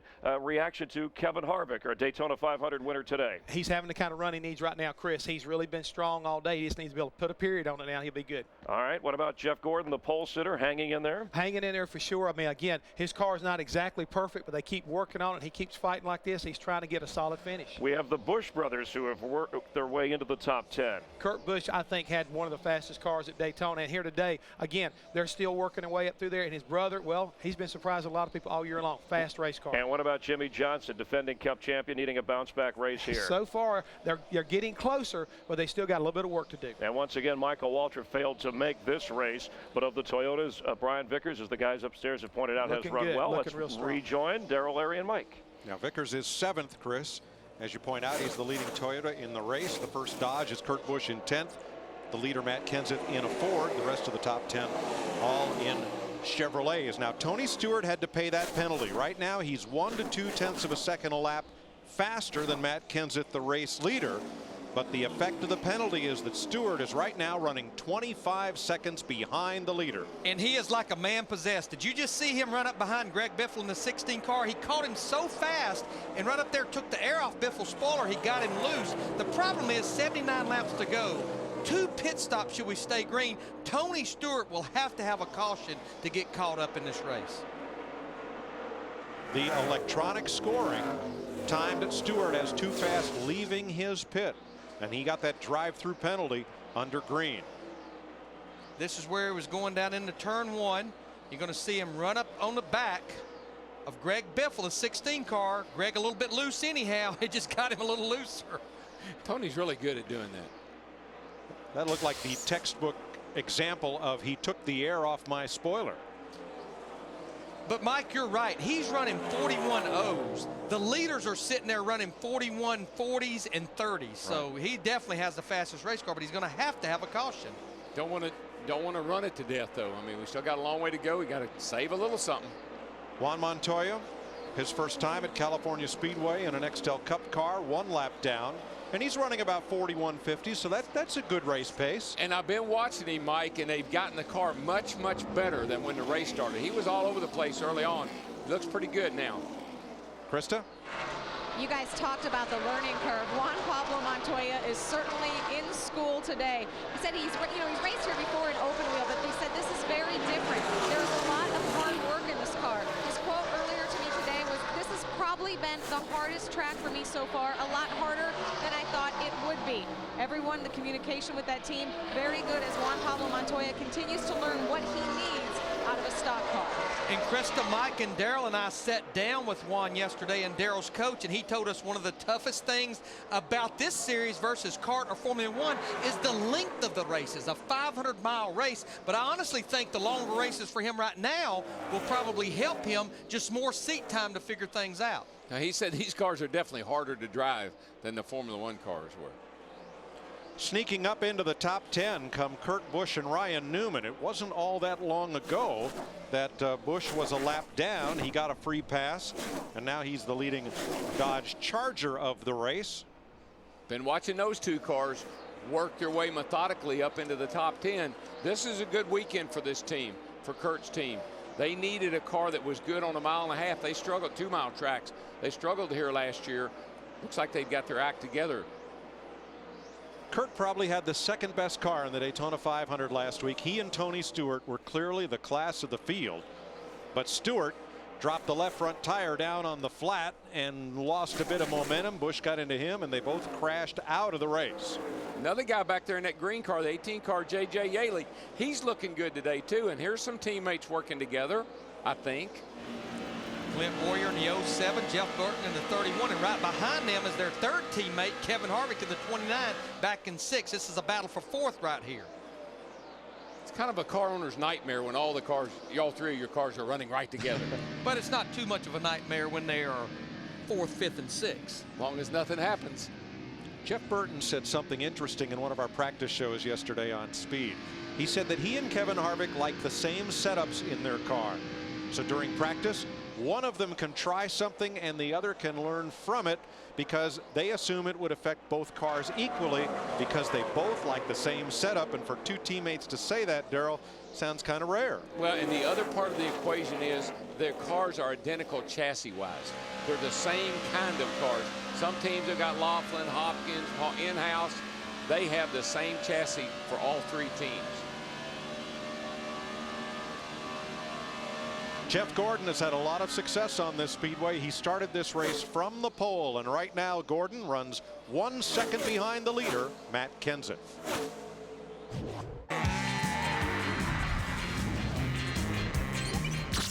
I'm sitting in a hot rod today.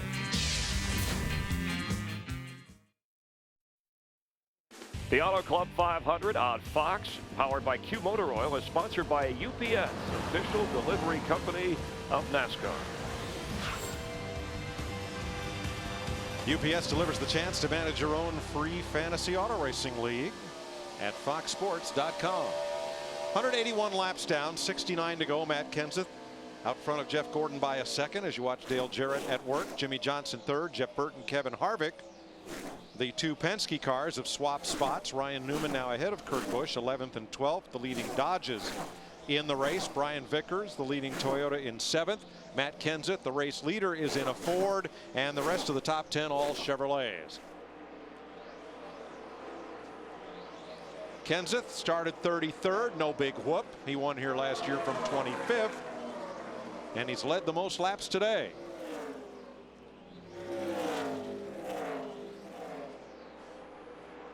You do have a little bit more overall grip, Chip, but now it's more to the loose side. A little too loose everywhere. You're still hanging right up there in the front. Nobody's really coming other than the 24 and 48 are running with you. And you know, for an interim crew chief, Chip Boland, that's pretty good right there, because Matt Kenseth is telling him what his race car is doing and what he needs. Chip knows he needs to work on it. He'll have 2 more opportunities at least to work on it. There you see Chip Boland standing in for Robbie Reiser. But what Chip's giving him, I know you want to be better, but versus our competitors, you're still pretty good. You're still holding your own. That's all that matters, as long as you're better than the other guy. John Andretti slow off turn number 2. I believe he may have dropped a cylinder. Yeah, he went by here running real slow and sounding pretty ragged. Just run it till you feel like it's going to completely blow up, then cut it off. He needs to watch Dale Jr.'s replay. But I tell you what, let's give a call to John Andretti, Mark Tudor, the crew chief, and all this group out of Dawsonville, Georgia, Ernie Elliott Engines. I mean, they stayed on the lead lap for the majority of the 184 laps that we've run. John has not been in a Nextel Cup car, no testing or anything, for almost 2 years. That's right. He took most of a year off, and then last year raced in the Busch Series. Tudor was my crew chief for a little while. He's pretty good. He's pretty good wrench. He's a good racer. What are we going to see in 2 weeks? They took the Las Vegas Motor Speedway and cleaned it off, the track, the whole infield. It's all gone. They left one little building, changed the banking, changed the infield, built new buildings. It's going to be a crapshoot, I think. Oh, Darrell. I'd say he's pretty close. Let's have a look. We're going to be there in 2 weeks with NASCAR on Fox. They leveled the infield, but for that one garage, and elevated the banking. And Mike, that was a perfectly good facility. It was. But Bruton Smith wants to make it the showplace of the sport. A steeper banked racetrack for better competition, brand new tilt-up garages, a new media center, the Neon Garage with a spa in the infield, Larry. Moved the pit road out closer to the grandstand so the fans could experience the pit stops a little better. We'll certainly know where we can find Hammond and Myers. They'll be in the spa. But I'll tell you one thing we're going to see, it's a half-mile shorter than this racetrack. We're going to see speeds a lot like this racetrack, if not faster. Oh, I think they'll be over 190 miles an hour. In 2 weeks, NASCAR on Fox returns at Las Vegas, and then the following Sunday we go to the fastest track in NASCAR, Atlanta Motor Speedway, where good tickets remain. Call the ticket office and come on down and see NASCAR Nextel Cup racing in person. Viva Las Vegas.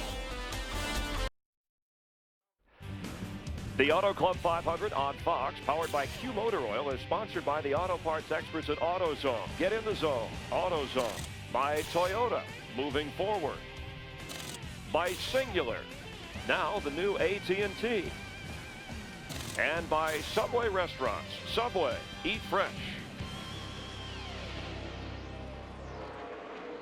10th, 11th, and 12th have been trading positions back and forth, kind of like tumbling dice. Tony Stewart, Kurt Busch, and Ryan Newman, as you watch from our aerial coverage, brought to you by Jackson Hewitt, the tax service of NASCAR. Stewart finally prevailed, but he passed those two, and they went right back after him and dusted it up for a couple of laps. Well, here's what's about to happen. We are just about to embark on another set of green flag pit stops.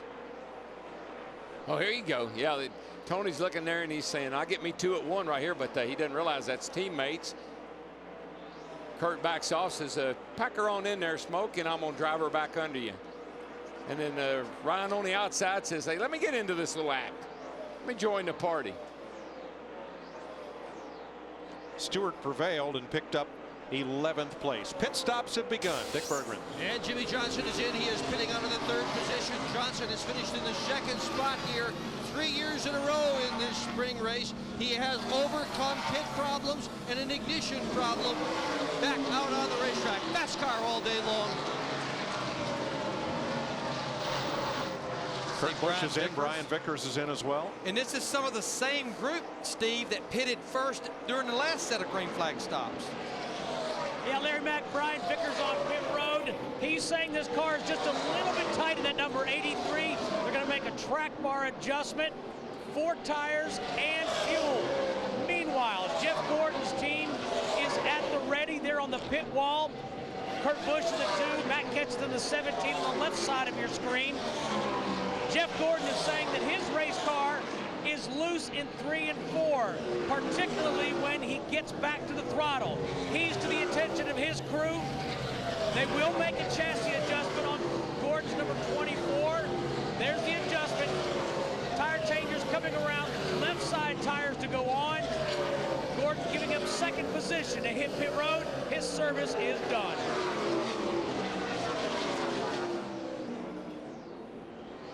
Matt Kenseth, our leader, still out on the racetrack. David Rudeman making a scheduled stop here. We should have one more stop after this should we stay green. Remember the mistake Tony Stewart made on that last pit stop. You can't have that.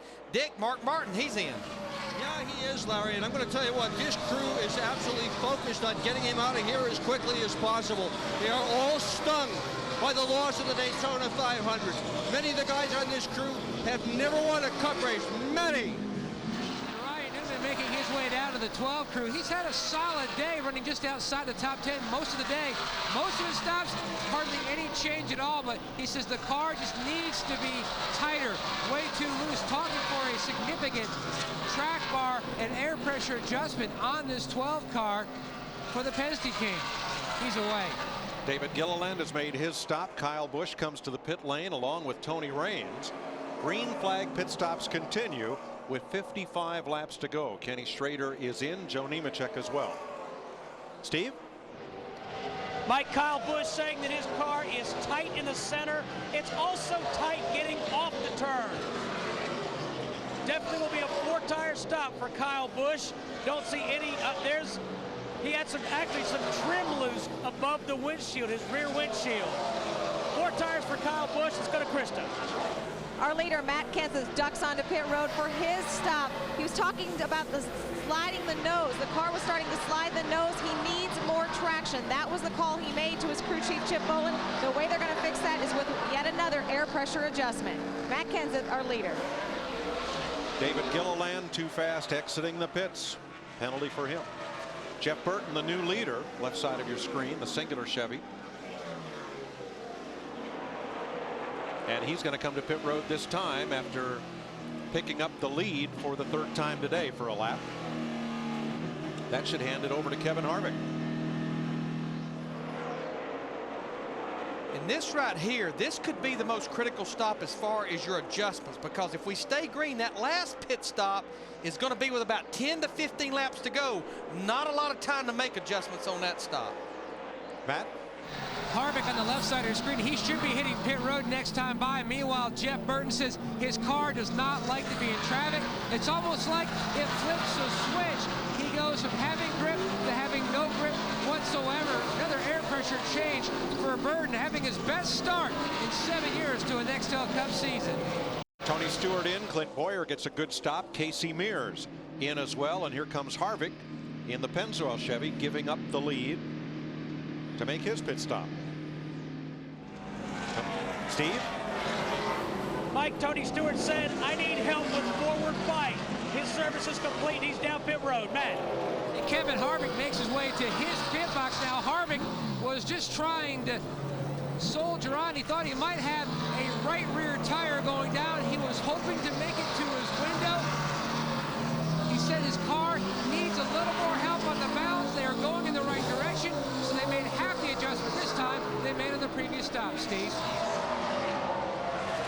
Mike, you see, Matt, you see J.J. Yaley, his teammate Denny Hamlin is going to come in. You see there to the right of your screen, he says, I have no grip. I am free in the center. Right side tires going on the Chevrolet of Denny Hamlin. And then to the left side. Again, his condition, no grip, free in the center on the 11 car. Now Yaley has not crossed the start-finish line to lead this lap. He does. He crosses it just in time to be the leader, I believe, before Biffle. We'll double check that. Biffle may have led that lap. Yaley has not led today officially, even though he was in front. He didn't hold the lead all the way around to the start-finish line. But remember, Greg Biffle led at the tail end of the last set of green flag stops because he can run 1 or 2 laps more than the other competitors from topping off at the last caution right before we went back green. He should be on pit road in the next 2 to 3 laps.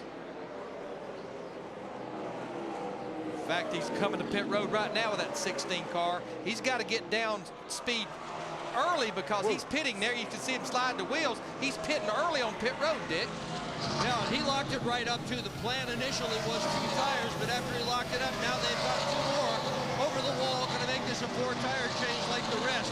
Biffle parked way far away from pit wall, so the crew has had to go a long distance. That has taken some extra time as well on this pit stop. Well, Dick, Darrell, in my book, they did a favor by going ahead and putting 4 tires on. We still got 50 laps to go. Maybe with 10 or 12 laps to go, give me 2, but not 2 right now. Particularly if it comes down to that real late stop. You don't want to have those old worn-out left side tires on there when you may want to gas and go, or at least just get 2 right sides. So, yeah, I think that was a blessing. 400 of 500 miles complete in California, and California kid Jimmy Johnson has reassumed the lead.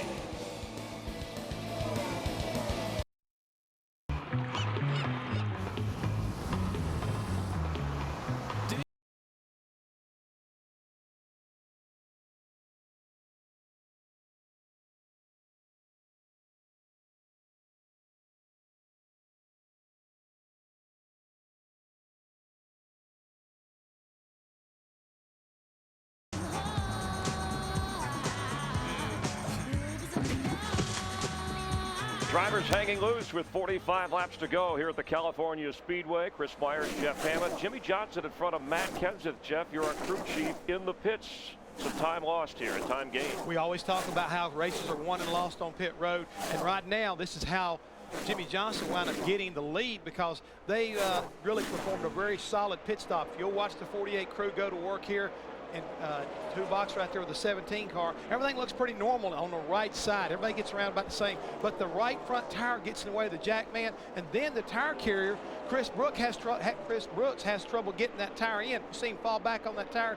That was the difference. You lose a few seconds, and the next thing you know, you lose a lead. And here's Chad Knaus getting on his team, kind of encouraging. They had 2 bad pit stops early on, Chris. Lost a lot of spots on pit road, and since this little powwow, they've turned it around, and that last stop was really huge as far as the 48 car is concerned. Yeah, we've had 12 leaders, 26 lead changes. This is an important bounce-back race for Jimmy Johnson after not finishing the 500. Thought he would run better there, and the pit stops at this late stage obviously critical. Well, everything's so critical. We always talk about you can't afford to make mistakes. You can't afford to beat yourself, and that little miscue took Matt Kenseth from having about a 2 or 3 second lead to being 2 or 3 seconds behind. Now he's got to run down the 48 car and pass him. 43 laps to go, hoping for an award-winning finish here. Let's rejoin Darrell, Larry, and Mike.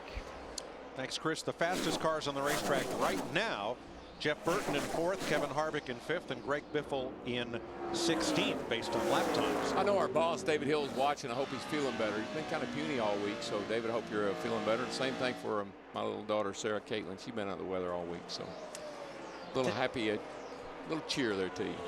I tell you what, though, Mike, one car that's faster than all those cars you named, Tony Stewart in that 20 car. Now, he has moved his way into the top 10, but the problem, going back to the pit road speeding penalty on lap 157, he's over a half a lap behind leader Jimmy Johnson. No matter how fast he runs, he's going to have a caution here in these next few laps to be able to catch back up to be a contender to win this thing. Oh, absolutely. Now, let's look back and cycle back to the leader, Johnson. After Stewart served his drive-through penalty, he was 23 seconds behind the race leader. Now we've cycled completely through green flag pit stops, and as Larry points out, he's still 23 seconds behind the leader. And there goes Tony by the line now, and everything, all our references is from the start-finish line. So when we see Jimmy come by, we'll see the 2 box here. Here comes Johnson. He's coming off turn 4 to come to the line, and he's going to be at the line now. And Tony is going down the back straightaway now, so he's a half a lap back. And right now you see Jimmy Johnson in the 48 car, a car that has been on the lead lap all day long. Robbie Gordon, you could see him wiggle down there in the 7 car. Right now, Robbie Gordon is running in the 17th position, so we have 16 cars left on the lead lap with 40 laps left to go. I mentioned Jeff Burton is one of the fastest on track. He just took 3rd place away. Buddy, nice job. Drive away from our pole sitter, Jeff Gordon. How about Gordon, Steve? Mike, we've been listening to him on the radio. Jeff Gordon said, I can handle being tight in 1 and 2, but right now I am junk in 3 and 4. I am loose. Darrell, how can you be so different at one end of this racetrack than at the other? Well, this track's made it, it's got the big sweeper coming out of turn 4 into the triangle here, which is a D shape. So you're real tight off of 2, real tight into 3. The car can change, and I said from one set of tires to the other, there can be such minor differences, but it can change your car drastically. Darrell, I don't know if I can ever remember hearing, I know we're hearing some cars complaining about pushing or shoving a nose. So many cars complaining about being loose. You mentioned tires. Goodyear brought a little harder, a little tougher left side tire here. I think that's why most of these cars are fighting loose. You complain about a lot of things when the tires are a little on the hard side. The cars don't drive well, the track's bumpy. You'll hear a lot of complaints from drivers when they don't have a lot of grip in the tires.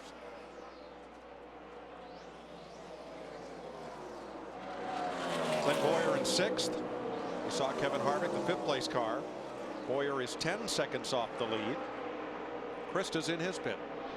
You guys are talking about guys complaining about being loose, about hard tires. That is exactly the condition that Clint Boyer had on the track before that last stop. He said he felt like he had too much air in the right rear, so they made an air pressure adjustment and a wedge adjustment on that last stop to combat the loose condition. He came in 3rd, went out 9th. He is now up to 6th. And then just a few laps ago, Gil Martin, his crew chief, came on the radio and said, Clint, we can win this race. He definitely can. And of course, when your tires are a little on the conservative side, they feel like they got too much air in them because they're just not digging in the track like maybe you'd like for them to. Nothing wrong with the tires. I like this combination. Kyle Busch is the 7th place car.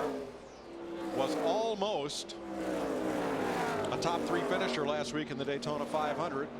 Saved the last 1,600 feet. And he is driving the wheels off that race car right now for everything it's worth, sitting back there in the 7th position. And what a recovery for this team. We talked about earlier, Steve, on a couple of pit stops, he had to come back to pit road one time because of a lug nut problem. Yeah, they had a loose lug nut. They also had to make a spring rubber adjustment. And Larry, I believe it was you talking about the left side tires. Kyle Busch's crew chief, Alan Gustafson, told me this morning, you know, I underestimated this left side tire a little bit. He said we've been sliding around a lot, but they've done a good job of staying with it today. He's probably passed more cars than anybody other than maybe Tony Stewart. Right behind him, Brian Vickers. That car has been solid all day long. Can't believe how well that car has run today. And Mike, the biggest thing they've had to overcome is mentally missing the Daytona 500, regrouping, coming here just a week later and running this good here at California. And you know it's got to be handling great because he's running on the apron. He goes in the corner. I saw him do it earlier with those left side tires all the way down on the apron. Did you notice that, Jeff? Yes, I did, Darrell. He's driving a whale of a race here today. And Larry Mack, you talked earlier about this crew and how they train. You brought up the mental part of how this team needed to be able to recover. That was the key thing when they came back from Daytona, that the leaders of this Red Bull race team got them all together and said, guys, you got to put Daytona behind us. We're a young team. We've got a lot of potential. We believe in one another, and we've got to rally around, go out to California and kind of like reestablish ourselves as a race team. And I think they're showing it on the racetrack as well as on pit road. And I mean, my hat's off to them for not, folding up and kind of like, just really losing out totally. They're still thinking they can climb back up in the points and be a factor before the end of the year. And you would say, why is he running on the apron? Why is he running that low? There is grip in that white paint. Those left side tires, when they're hot, they stick to that paint. Mark Martin might be the 5th place car in this race, but for a miscue on pit road. Instead, he is 9th, and he's running 16 seconds off the lead. Martin started 3rd, and right now he is quicker on the racetrack this last lap than anybody who's in front of him. Last car in the top 10 will be Tony Stewart, who is 7 seconds behind Martin, just about half a lap behind the leader, as a consequence of that drive-through penalty for being too fast exiting the pit 2 stops ago. That exiting thing, I mean, it catches so many guys, and it's so easy to do. You get down there near the pit wall, you think you're out of the pit boxes, and you're not. You got a little further to go. We just had a pass for 4th. Kevin Harvick in the 29 came up on Jeff Gordon in 24. You can see Gordon's car stepping out on him. That's where he's had problems all day long. Harvick could get back to the gas. Gordon had to play with that throttle coming off the corner. Yeah, Jeff's car really looks loose right now, especially off 2. Fastest cars on the racetrack right now. This one, Jimmy Johnson, who is the race leader. There's Matt Kenseth in 2nd. 1.7 seconds back, and the other of the quickest cars on track is Tony Stewart and J.J. Yaley in 10th and 11th.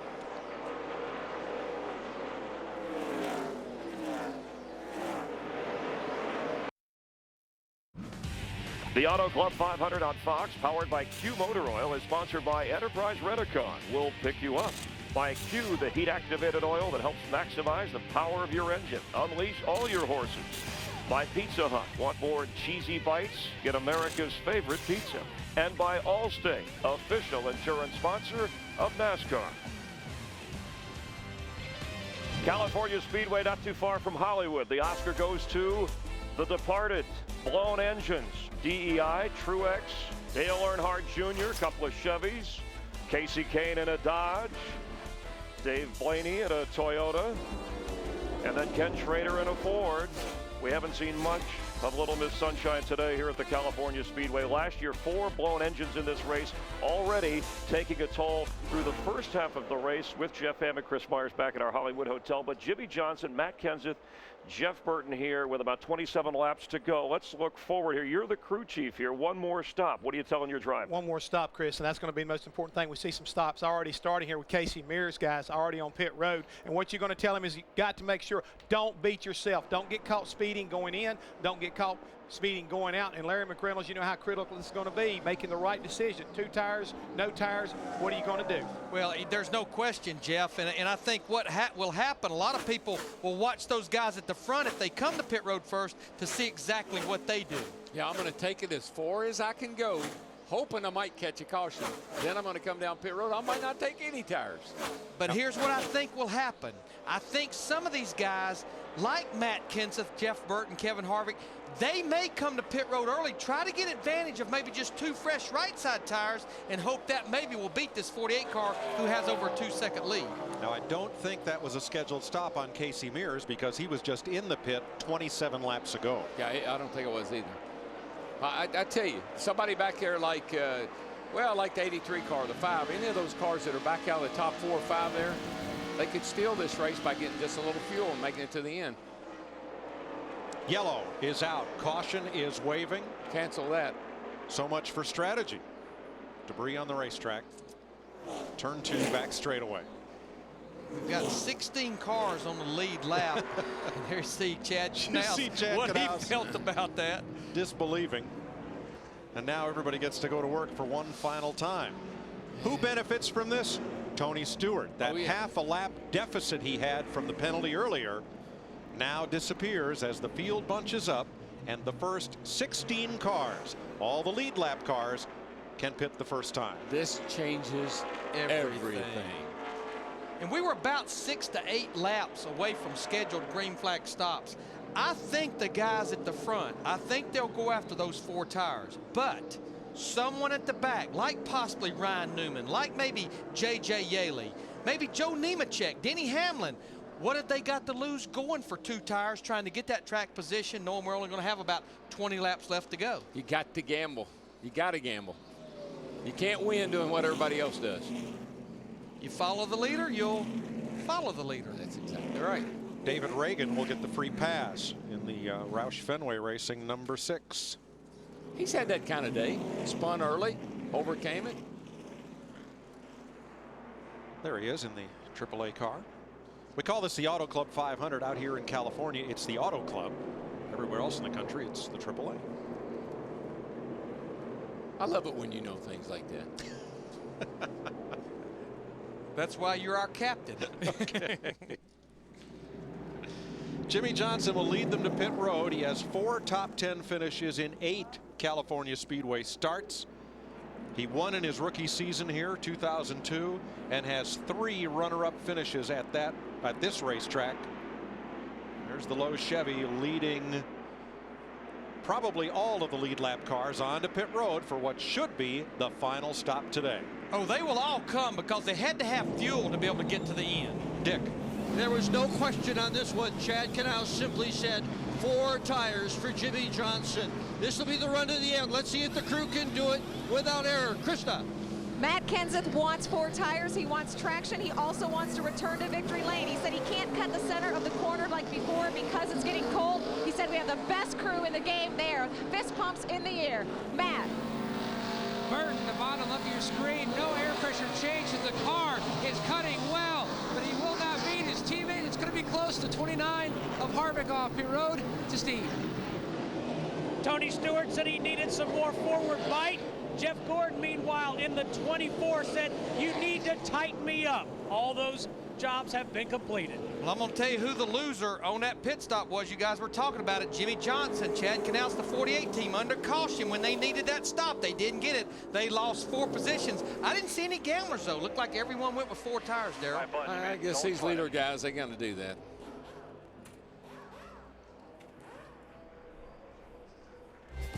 The killer bees. There you go. Take that. Now the die is cast. Final pit stops have been made. Oh. What happens next? Not this stop. 23 laps to go in the Auto Club 500 powered by Q. Chad's got the lead. Hammond out of turn 2. Down the back straightaway. Into turn number 3. Oh, he scrapes the wall. What are you doing? I've got a need for going fast. You mean a need for speed? When are you going to stay retired? When are you going to take your diaper off? Kevin. Mom, DW made me crash again. Shut up, kid. Way to go, Brian.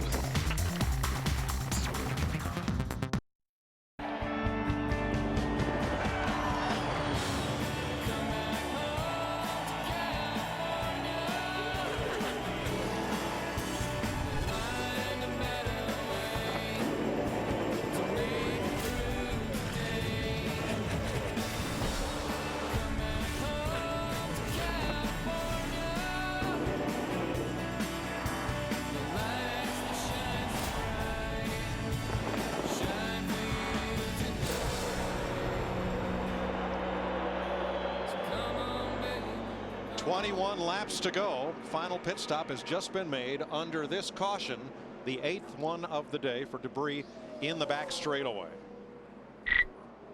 Nextel helping NASCAR and NASCAR fans get things done. The call of the race. What do you think?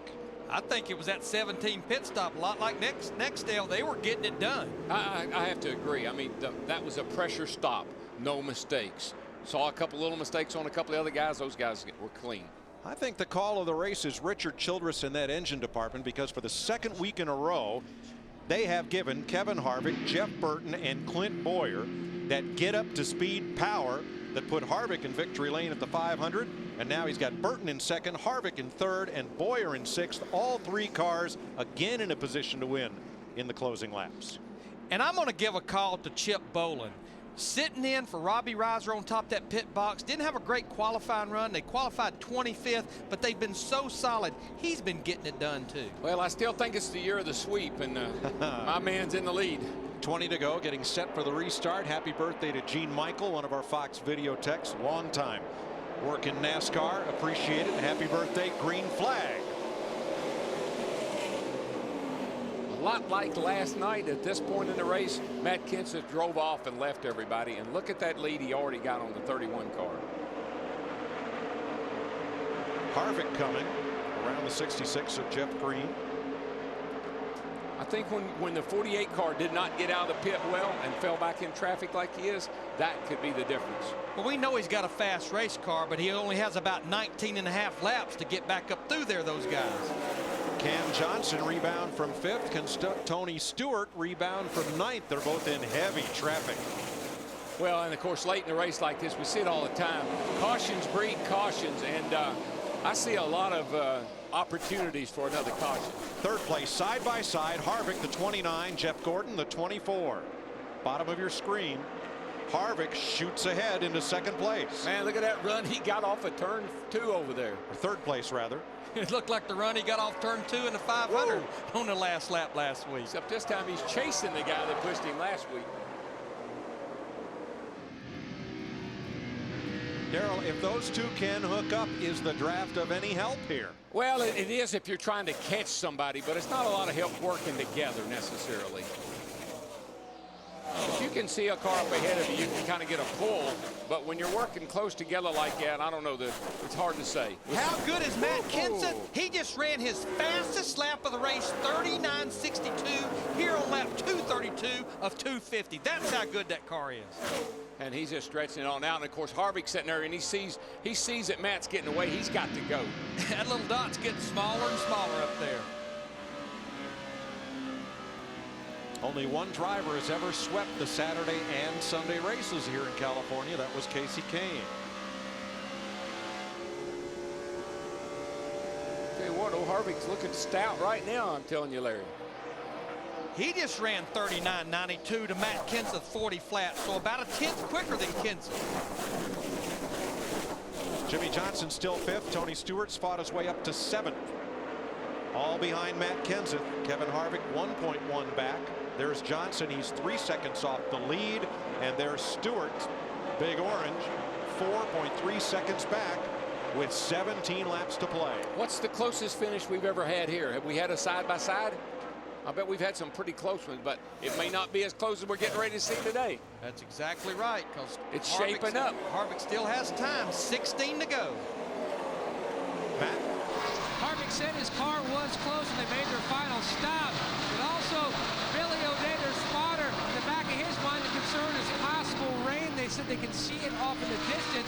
One other thing, keep in mind, Harvick has never scored a top 5 finish here at the California Speedway. Right now, he runs second. This has definitely been one of his worst racetracks. He had a good run his first time here back in 2001, but it has been an Achilles heel to that 29. It's not lack of practice because he's been in every race they've had this weekend, truck, bush, and today.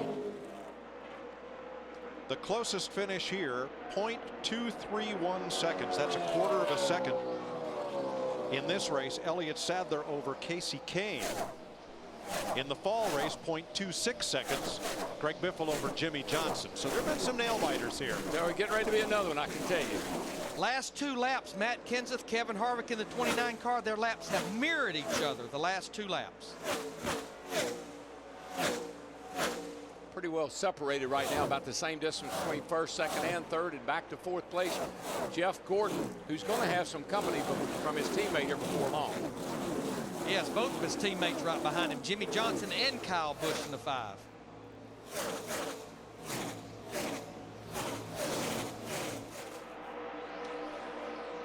Have a look at Matt Kenseth's 1 second lead over Kevin Harvick from our Jackson Hewitt aerial coverage. Let them help you get the biggest refund you deserve. Jackson Hewitt, the tax service of NASCAR. 14 laps to go.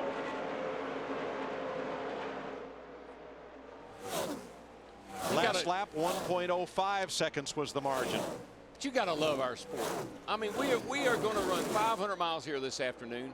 We've got 17 cars on the lead lap, and we got a heck of a battle for who's going to win this thing. And there's the battle you were talking about, DW. Jeff Gordon in the 24 car, his teammate Jimmy Johnson. This is a battle for the 4th position. Yeah, I got to believe Jimmy's not very happy with that pit stop. That probably took him out of a chance to win this thing.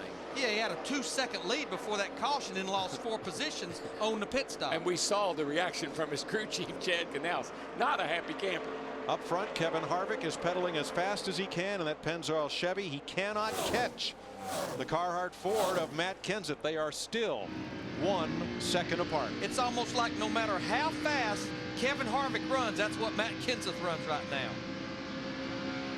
12 to go this time. It looks to me like the gap's closing. I don't know. Look at the lower right of the screen and watch that clock. As that number comes down, Harvick is drawing closer. Now, Harvick did beat him about 1/10 and a half on that lap right there. I can see, I just see the gap. It's closing slowly, but it's closing. Harvick took 1/10 of a second out of Kenseth's lead that last lap. Well, Harvick lost time off of 2 that time, guys. He got a little tight. Looked like he pushed a little off of 2. But he really makes it up out of here 3 and 4, and that's where you want to be good. And he's right down there where you talked about a while ago, getting that grip below the yellow line there, below the white line. I think the deal is Matt's a little better in 1 and 2. Kevin's a little better in 3 and 4. He beat him 1/10 that lap, so he gained another 10th. 11 laps to go. Not since 1997 has one driver won the season's first 2 races. That was Jeff Gordon. 10 years ago. Right there, you see how close Harvick gets to that outside wall. He looks like he's using up a lot of racetrack right there, but he is closing. He'll close even more down here. This is his best turn, 3 and 4. Right there, picks that throttle up, and you can hear him. He just stays in that throttle. And he is closing in, boys. I'll tell you now, Mike, now the draft is effective. Now you can feel it. And you can see Kenseth. You can do it. Moving his car around on the straightaway trying to break that draft. Well, you're trying to dirty up the air. You don't want that guy behind you to get in that clean air, that draft. You want to break it up, make it dirty. Kevin Harvick from Bakersfield, not that far from California Speedway. This is his home game. He's coming off the biggest day of his racing life, winning the Daytona 500 last Sunday, and he is 7/10 of a second behind Matt Kenseth, who is trying to double up with a Saturday and Sunday win here. You can see on our Fox tracks, just like we were talking, he gains a little bit in 3 and 4. He's just not as good off of 2 as he needs to be. He gained a ton that time, I'm telling you. He can get through 3 and 4 now. 2/10 of a second that time, 9 to go. And he is feeling he's getting the toe now. That's going to help him a lot. But watch how much Matt pulls off of him right here. What he gains, he loses right here. Car gets way out close to the wall, like it's really pushing off 2. Matt Kenseth late in the race yesterday was fading, but held on to win it. Watch this right here now. This is where listen to him. And it looked like Matt's car wiggled just a little bit that time, made it even closer. 8 to go this time. Darrell, you always walk home a little quicker when you can smell what's cooking in the kitchen, and Harvick can smell we got that trouble. lead. Big trouble. Caution out, turn 4. David Rudiman in the 00 car. He's destroyed that car. I'll say. Ricky Rudd and Bobby Labonte involved. Boy, David's car looked bad. That's him right there. He is. He's moving around. He's got the breath knocked out of him. That thing is, holy cow. He's fine, thank goodness. Gotta get out, it's on fire, David. He's got the breath knocked out of him, I can tell you that. A hard crash puts us under caution with 8 laps to go. Now, Mike, there's a good example of what our safety crews are doing today. They are on the racetrack with the cars coming. And one reason they can do that is NASCAR's situation we talked about earlier, slowing the cars down, freezing the field. That's one reason they're able to get there that quick. Great job, though. It is. The fire's out, the crew's there. They're talking to David, he's fine. Even with the safer barrier, that was a hard hit. I'm telling you, when you see the right front tire shoved up under the dashboard, see what will happen here. Last 2 cars back are Rudiman and... Ooh, somebody got into him. Let's see who. Look at the parts and pieces flying off of that thing.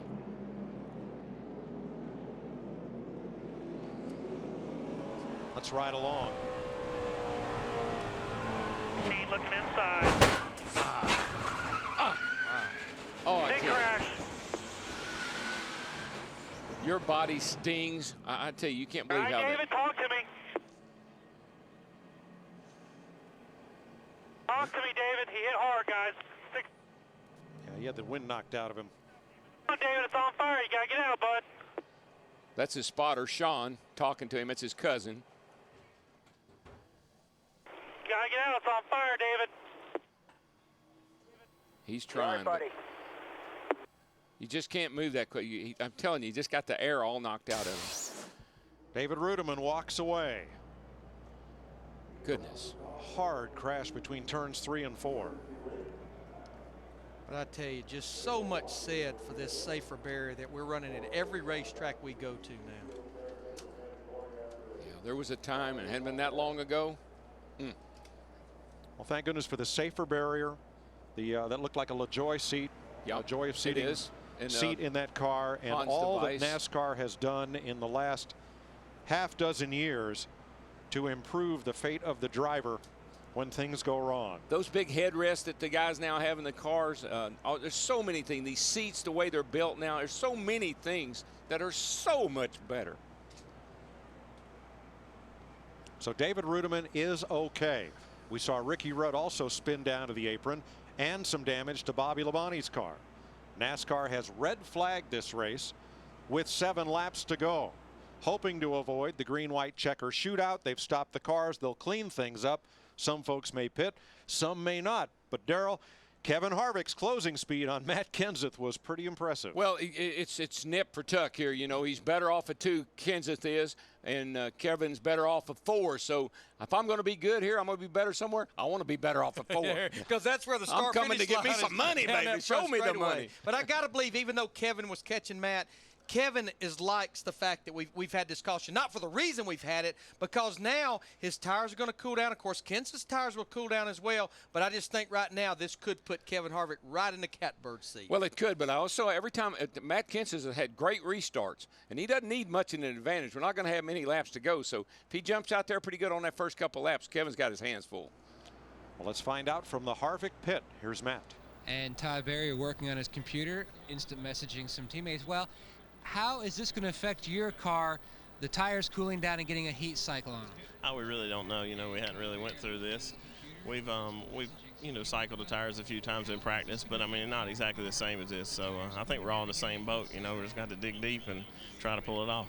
Won at Daytona, trying to score his first top 5 finish here at California. One of only 3 tracks where he's never scored a top 5. To Krista.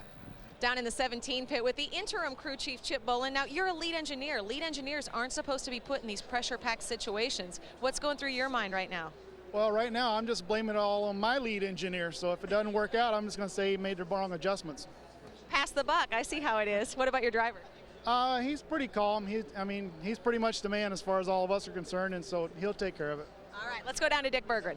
With Chad Knaus, your driver right now is in 5th spot, 7 laps to go. Can you win it? I don't think we got a shot to win it. You know, the Lowe Chevrolet's been running really well today. The guys have done a great job preparing the car, and pit stops have been pretty good. You know, it's a top 5 is going to be nice after what we had happen at Daytona. But you know, I think that we could have had a car if we could have stayed in clean air too, possibly won the race. But right now with those guys are pretty fast up there, and it's difficult when you're back in traffic to get by them. Going to take what they can get. Car number 48, Mike. Thanks, Dick. One of the reasons that we invented Fox 3D to bring to you viewers, you saw David Rudimann's crash. We were not able to show you, we couldn't see clearly who contacted him, put him into that spin. Fox 3D will show you with GPS positioning on all the cars in this race that the car right behind Rudimann was Greg Biffle. Pretty much tells the tale right there. I think Darrell had an ultimate quote about our Fox 3D. The fans are going to love it. The drivers are going to hate it. So there's Ricky Rudd sliding, and Bobby Labonte done a bit of damage too. You're inside David Rudimann's car. Machine looking inside. Big crash. All right, David, talk to me. Talk to me, David. He hit hard, guys. 16 stuffed him in the fence. Greg Biffle is able to continue. David Rudimann walked away, and he is okay. That's Todd Barrier, Kevin Harvick's crew chief, and the other gentleman in the glass is Scott Miller, Jeff Burton's crew chief, teammates. And just remember, it's not over till it's over. These restarts, cold tires, cars set a little while, pick up some dirt on them, debris on them. When you come down to get the green flag, you spin those rear tires, guy behind you runs into you, spins you out. The Roush Fenway cars are good here. Matt Kenseth, that's a great race car. But I'm really impressed with how Richard Childress Racing has gotten off to a start this season at Daytona and here at California, where things are so completely different from Daytona. Oh, it definitely is. And they just got this. They're flat track cars, you know, like New Hampshire and Phoenix and some of these flatter racetracks. They've got that figured out, baby. Yes, they do. And then they will not have to contend with lap down cars since we're within the 10 laps of the end of the race. It'll be a single file restart. Richard says, yeah, it's just routine. I've been doing this for 40 years. It'll be what it'll be. Anybody else have a shot? I mean, we've heard Jimmy Johnson can't get back to the front. Tony Stewart's mired back there in 7th place. It's all on the, it's really going to come down to the restart. If you mess up there, miss a shift, or you spin the tires, it could change everything. And you know what, Darrell, you talked about restarts. We had Matt Kenseth's restart on that last time after the caution flag. Let's take a look at it. You commented what a great restart he got. Well, the benefit here, too, is you've got the 70 car alongside of you. So that's a little bit of a distraction for Burton in the 31. But look how Matt accelerates, clears the 70 car, cuts it down, carries it down in there hard so he can get in front of the 70. That 70 car now becomes a roadblock, and he can drive off. He won't have that advantage on this restart. Let's check with Matt Yoakum. And the conversation has completed between Barrier and Miller. So what were you two talking about, Scott? Oh, we were just talking about all the possible scenarios with the, you know, some of the cars that are behind us, whether or not we thought they would pit. And you know, I'm sure there's going to be some wild stuff go on here. It's just talking strategy with my teammate. That's all. Well, they had a 3rd place finish at Daytona. We'll let him get back to his pit box. We're getting ready for the restart. 3rd place finish at Daytona, and they are on, Chris Myers, the best start that Jeff Burton has had in 7 seasons. And Matt, the crew chief, like the coach here, with the driver like the quarterback with Jeff Hammond. We heard from Chip Bolin, who's been with the Matt Kenseth racing team since their inception in '99, but Robbie Reiser, the regular crew chief, 2 more races after this one before he comes back. I think people at home might be wondering, is Robbie Reiser still figuring in this? Can he communicate communicate? I think he can, because everybody knows right now that they can Nextel one another, or they can text each other, or they can use any kind of number of forms of communication you want to, as long as Robbie Reiser is not at the racetrack, and he's not here right now. He's listening to what NASCAR wanted him to do, and he will be back at Bristol if everything goes according to plan. So his presence still being felt for Matt Kenseth and the comfort level of working there. I mean, that's the benefit of having Bolin and all these guys, including, you see right there, Jack Roush, the owner of this team, everybody working very close together. Roush Fenway Racing, you heard Darrell, Larry, and Mike to talk about Kevin Harvick. And, you know, you look last week where he was before the finish here. And he had a great quote after winning the Daytona 500. A bunch of demons came out when it got dark. And I know that much. Harvick said all hell broke loose after that. What kind of finish do you anticipate with Harvick trying to chase down Kenseth here? Well, you see him right now in there, and I'm sure he's sitting there trying to figure out what am I going to need to do to get around this guy, because he was clearly running him down. Now, the question is, once he gets to him, can he do something with him? And again, David Rudiman okay after that rough wreck from Zephyrhills, Florida, out near Tampa, part of Michael Waltrip Racing. Michael didn't make this race, but David Rudiman doing the best he could, and you saw through our 3D exactly how that wreck happened. But Matt Kenseth, and Larry pointed it out, Matt Kenseth probably appreciated getting the caution at this point for the tires cooling, at least to try and hold off Harvick. Well, that'll be a question that'll be later answered, whether or not he goes to victory lane or not. As you see, Matt's crew right there kind of, joking about what's going on. They're trying to relieve some of the pressure by telling some jokes, but here's where the pressure is right now. There's the driver. He's got to remember all the things he wants to make sure he doesn't make a mistake on, like spinning the tires, getting the engine cleaned out right. Exactly, do I want to throw a block to the outside, or is it Kevin going to try me on the inside? Where's he going to happen? The lone Ford leading Matt Kenseth. The next 9 cars, Chevrolets. We're under a red flag at the California Speedway. 7 laps to go once they start them up again. Can Harvick do it again? Kenseth will try and hold him off. Everybody's hanging around to watch, and we're glad to have you with us for NASCAR on Fox.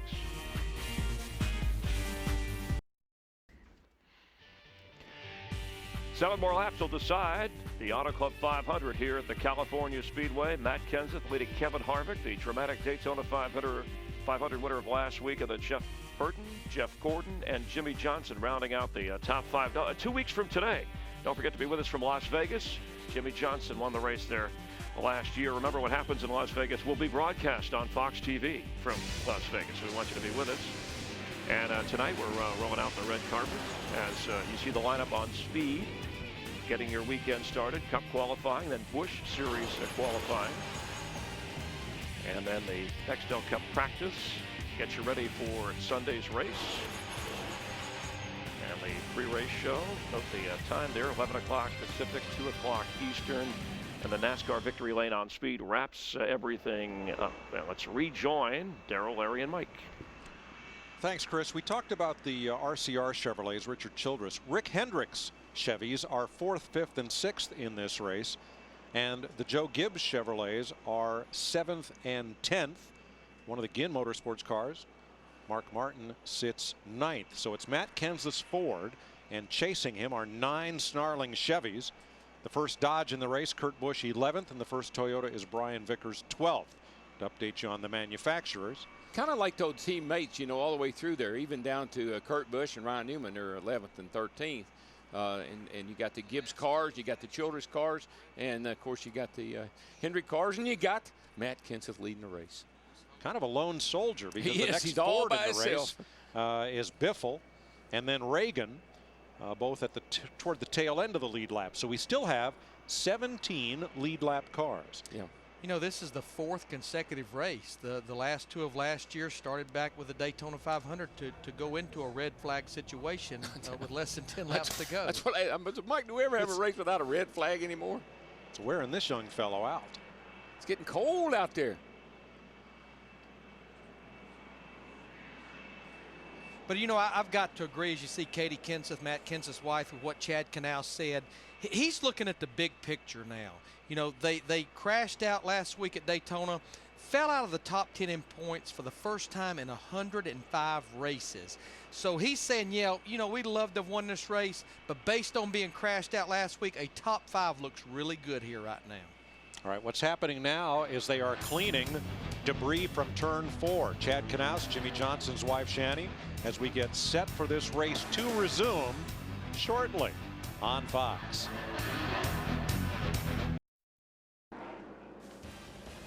The lights have come on at California Speedway, but don't go away. We're just 7 laps from a finish. The cars have fired. And as they come around, NASCAR will call a quickie yellow, which means that all cars can pit the first time by. Lead lap cars and cars a lap down. And we'll get ready to restart this and probably resume racing with about 4 laps to go. I started to talk to a couple of guys, but you know what, as a former driver, I just don't like to be bothered in a situation like this. I'm sitting there, I'm strategizing right now. I'm trying to figure out what the heck I'm going to do. I don't need somebody jumping in and asking me what I'm going to do. We can't talk to them, but you know what? We can listen in. That's a good point. We can do that. How about the 24? Here's what I'm thinking. We're 4th. 9th on back, 8th on back, maybe are definitely coming. Man, it's going to be like 4 or 5 to go. I don't trust the 17 and 29 not to run into one another. I think we need to stay out. That's my gut feeling. 10-4. Well, pit road is open, and right now I'm seeing Kyle Busch in the 5, Tony Stewart in the 20. They hit pit road. There was a lot of indecision on some of these guys. Ryan Newman in the 12, Denny Hamlin in the 11, David Reagan in the 6. A lot of guys back at the back of the field, but I just don't see it, Larry. I don't we don't have that many laps on our tires. We don't have that laps. many laps to go. I just don't see it. Kyle Busch and Tony Stewart, the 6th and 7th place cars in this race, chose to come to pit road. And now several of the cars further back came with them, so if they get out quickly, they could restart in 9th and 10th place perhaps. We'll see. Kyle Busch is going to win the battle off pit road. Of course, they took 4 tires. If you're coming, you might as well go on and get 4 tires too. It's going to do you no good. In for a penny, in for a pound. I don't know. That is a rear window brace that you see loose on Kyle Busch's car. The NASCAR inspector had a look at it, decided it wasn't going to fly off by itself. It's been there all day. It's a rudder. But that's why they didn't pull him in and hold him to remove that. There's team owner Rick Hendrick. Talking about somebody that's been there, done that. Rick's been there for a long time, man. Been in this spot a couple of times. A couple of dozen times. Tonight on Fox. Let's have a look at what's coming up here. King of the Hill. And 1 hour of The Simpsons. And an hour version of Family Guy. That's tonight, following the NASCAR race. Dadgum, Larry, it's getting dark. It is getting dark. Hopefully the guys had their clear shields on when they started today. 2 nights ago in the NASCAR Craftsman truck race, Mark Martin was in a position to win. They had a late race restart like this one, and watch what happened. Mark Martin is in first place on this restart, and Ron Hornaday turns him around into the infield. Mike Skinner, who was 3rd on the restart, went on to win. John Munson, he said, what is this? We may see that same thing happen again. I don't know. Now, our top 8 cars right now stayed out. Kenseth, Harvick, Burton, Jeff Gordon, Jimmy Johnson, Boyer, Martin, and Yaley. Kyle Busch, Tony Stewart, Kurt Busch, Brian Vickers, Ryan Newman, Denny Hamlin, David Reagan, Nemechek, and Biffle, they all came to pit road. So about half of the lead lap cars pitted. So we're going to race for 4 tires. Excuse me, 4 laps. They raced for 4 tires. The cars with 4 fresh tires from 9th through 17th. The cars on worn tires in the first 8 spots. 4 laps, what happens? Single file restart.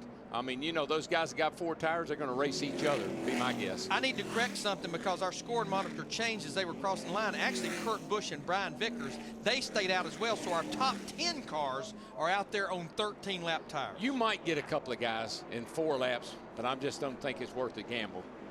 Uh-oh, that's a flat tire on the left front of that 29, guys. Look at that. Yes, it is flat. Matt? Absolutely. He came on the radio and said, I think I have a flat. They were actually going to have their teammate Jeff Burton pull up alongside. You see owner Richard Childress. He just cannot believe it. That is incredible. And Harvick will not go 2 for 2.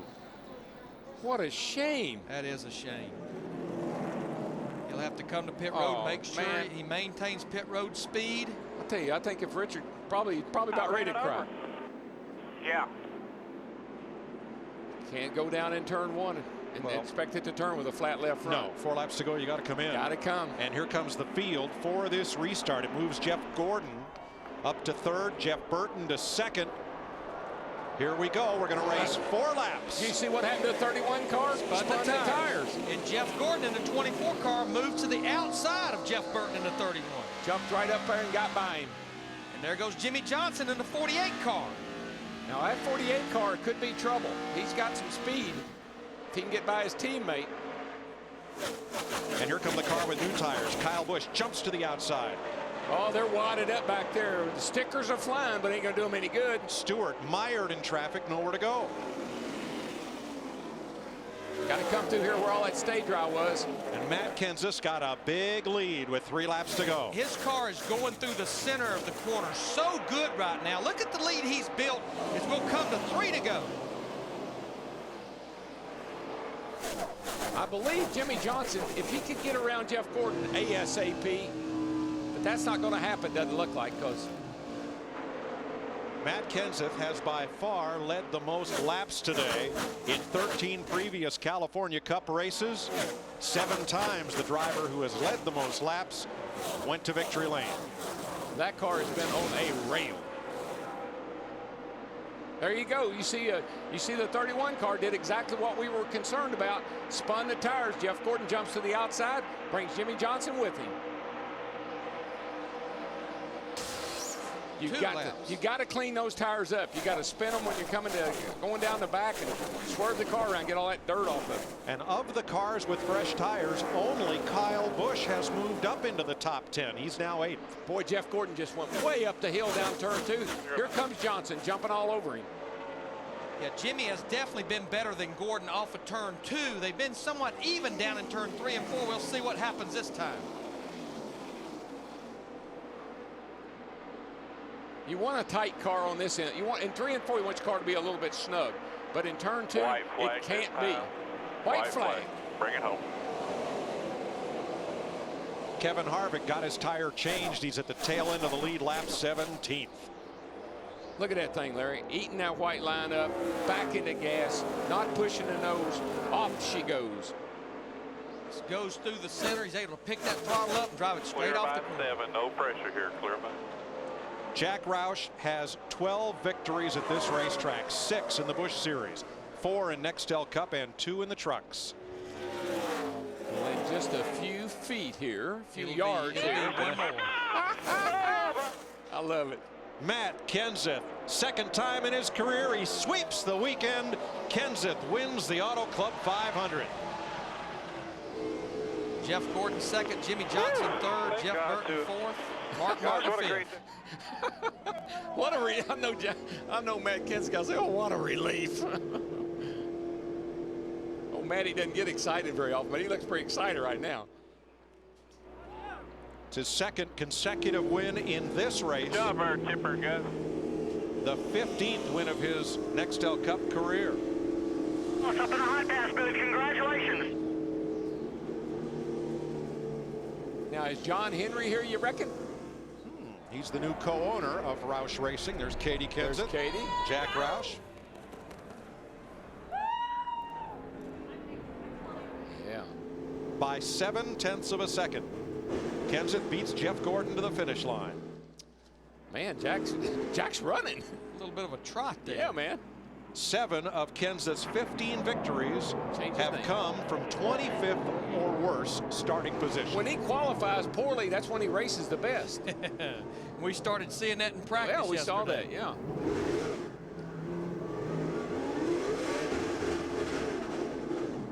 Here's one happy crew. Oops, I had a malfunction. I think he broke the transmission. He broke the transmission. They may have to push it into victory lane here. He's got no gears. He broke it. They don't mind pushing it to victory lane. Got plenty of pushers. Has all kinds of help. I like Jack running the victory circle. That's pretty good. Jumping Jack flash. Gonna do a good burnout. I ripped the transmission out of it. He was trying. No way. It lasted just the right amount of time, my friend. He's got the dark shield on, Larry. I mean, that's probably getting pretty hard to see out there right now. I guarantee you it was getting dark. They had actually cut the lights on here. Maybe that's the hot tip. You don't know if they're coming or not. Chris Devota's with the runner-up. That's right, Jeff Gordon just climbing out of his car. And Jeff started on the pole, came up just one spot short though. But track's always been good for you. What about your performance today? Well, it didn't start out too stellar. We just over-tightened the car from practice. I think the overcast really, kind of hurt us more than we thought it was going to. And, we just freed it up. We were coming to the front, having a lot of fun racing for the lead up there. And then we loosened it up too much and we got real loose. So we're pretty happy. I'm proud of this DuPont Chevrolet team to come back and finish second. That's a great effort for us and great start to the season for us. All right, Jeff Gordon, content with second for today. Mike Joy. 95 wins as Roush Racing. Now the first win as Roush Fenway Racing. Steve Burns is in victory lane. Matt Kenseth getting in, unbuckled, helmet off, Hans device off. Celebrating a sweep of the weekend here at the California Speedway.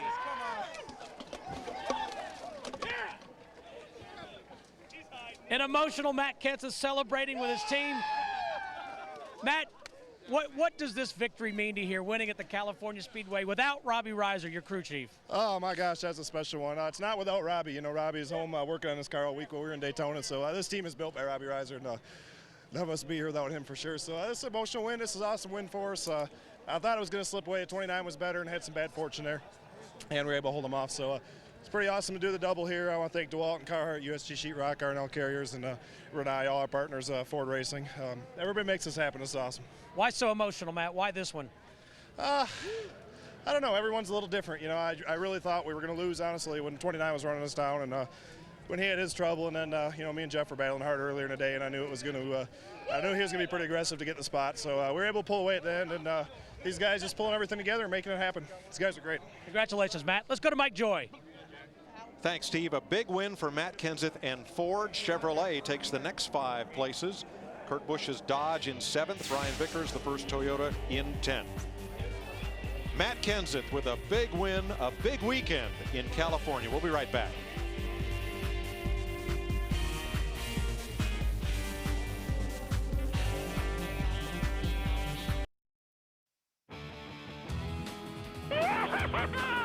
Oh my gosh, birdie at the front stretch.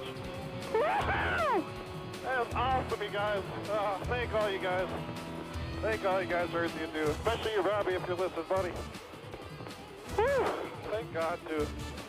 Gosh, what a great day, you guys. 34-year-old Matt Kenseth from Wisconsin sounded like a kid at a Packer game, rooting on his team. And there's his team who helped him get it done. Jimmy Johnson lost some space in the pits when he fell behind. Matt Kenseth's crew helped him hang on and hold off Kevin Harvick, who was trying to win the first 2 races of this year. And Kevin Harvick is standing by with our Matt Yoder. Well, he went from 2nd all the way back to 17th. At one point, though, you fought back from a pit road speeding penalty. How would you go back and sum up this day? Because you saw just about everything. Yeah, it's been one of those weekends. That's yesterday we got a flat tire in a Busch race, and today we got a flat tire with our Shell Pennzoil Chevrolet. So just one of them deals. I mean, there's nothing you can do about it. I'm really proud of all my guys. They did a great job giving me a great car. I mean, this is what we consider one of our worst 2 racetracks, and you know, to be running the leader down and have a chance to win is what it's all about. Strong day showing, though, for the RCR guys. Dick? And Jimmy Johnson had a strong day as well, picking up 2 spots in the final laps to finish 3rd behind his teammate. If it had not been Jeff Gordon that you were racing toward the checkered flag, would you have run those last laps differently? I don't think so. That's all I had. I was pretty frustrated. We had a caution come out for debris, and I don't think they still found the debris yet. Took us out of the lead, and then we had a bad pit stop that put us behind. So I had a lot of aggression. I was trying to get back to the front. I really felt like we had a car that could win today.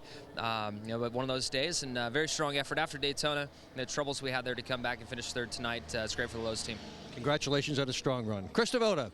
Well, in those closing laps, that blur you saw shooting across your screen was the 01 U.S. Army Chevrolet of Mark Martin. Where did you come from, and what an outstanding finish? Well, we fought back from a lap down. We got caught on the caution. We pitted, and the caution came out. But we had a great car, and, you know, I'd like to say I'm really proud to be a part of the U.S. Army team. These guys are awesome. We had a really fast car. We fought back from a lap down. And I want to thank all the fans out there for all the encouragement this week. It means more to me than any hardware. Thank you. Mark Martin soldiering on for yet again another great finish. Chris Myers. Thanks, Krista, and an emotional and a neat-looking trophy here at the Auto Club 500 that belongs to Matt Kenseth and Roush Fenway Racing. Emotional Mark Martin and an emotional Matt Kenseth, as you heard him interviewing with Steve Burns. And Matt said that Mark Martin's the guy he owes his ride to, that Mark Martin talked to Jack Roush about him. It's a guy he looks up to, especially winning with an interim crew chief. I think it's huge right there. I think it goes to show how important it is to have a really good depth when it comes to your team. Chip Bolin has been with this group. We've talked about it since its inception, and he's learned so much from Robbie Reiser, and I'm so happy for Chip right there. You can see him. He's got a big smile on his face, and he's standing there behind that trophy. I mean, he understands what it takes to make a team work, and I think that with the leadership that Robbie Reiser has basically, I think, instilled in this team, it showed today. They did not falter under pressure, kept working under it, and in the end, the guys on pit road, they came through one more time. They got him back the lead, and he held on. Robbie Reiser back in 2 more races after that Daytona suspension. How about, those with the smiling faces, those that are upset? Dale Earnhardt Jr.,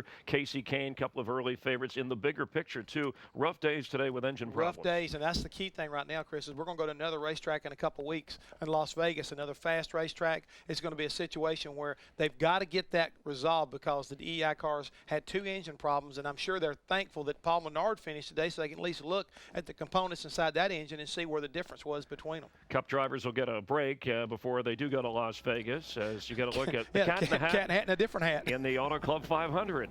You need to call them for help to finish, as his guy came through, and also, of course, his rookie driver, David Reagan, having another good finish. Let's get some final thoughts from our guys who called the race. Darrell Waltrip, Larry McReynolds, Mike Joy. Well, I like the surf Woody on that trophy, Chris, but folks, if you've been with us all weekend across Speed and Fox, you might wonder about Matt Kenseth.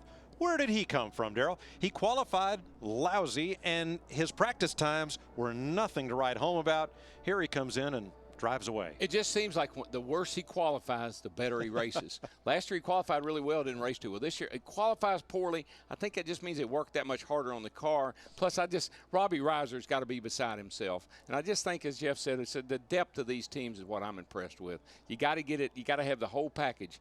You can't have a successful business and be an absentee owner, but you can have a successful race team and be an absentee crew chief.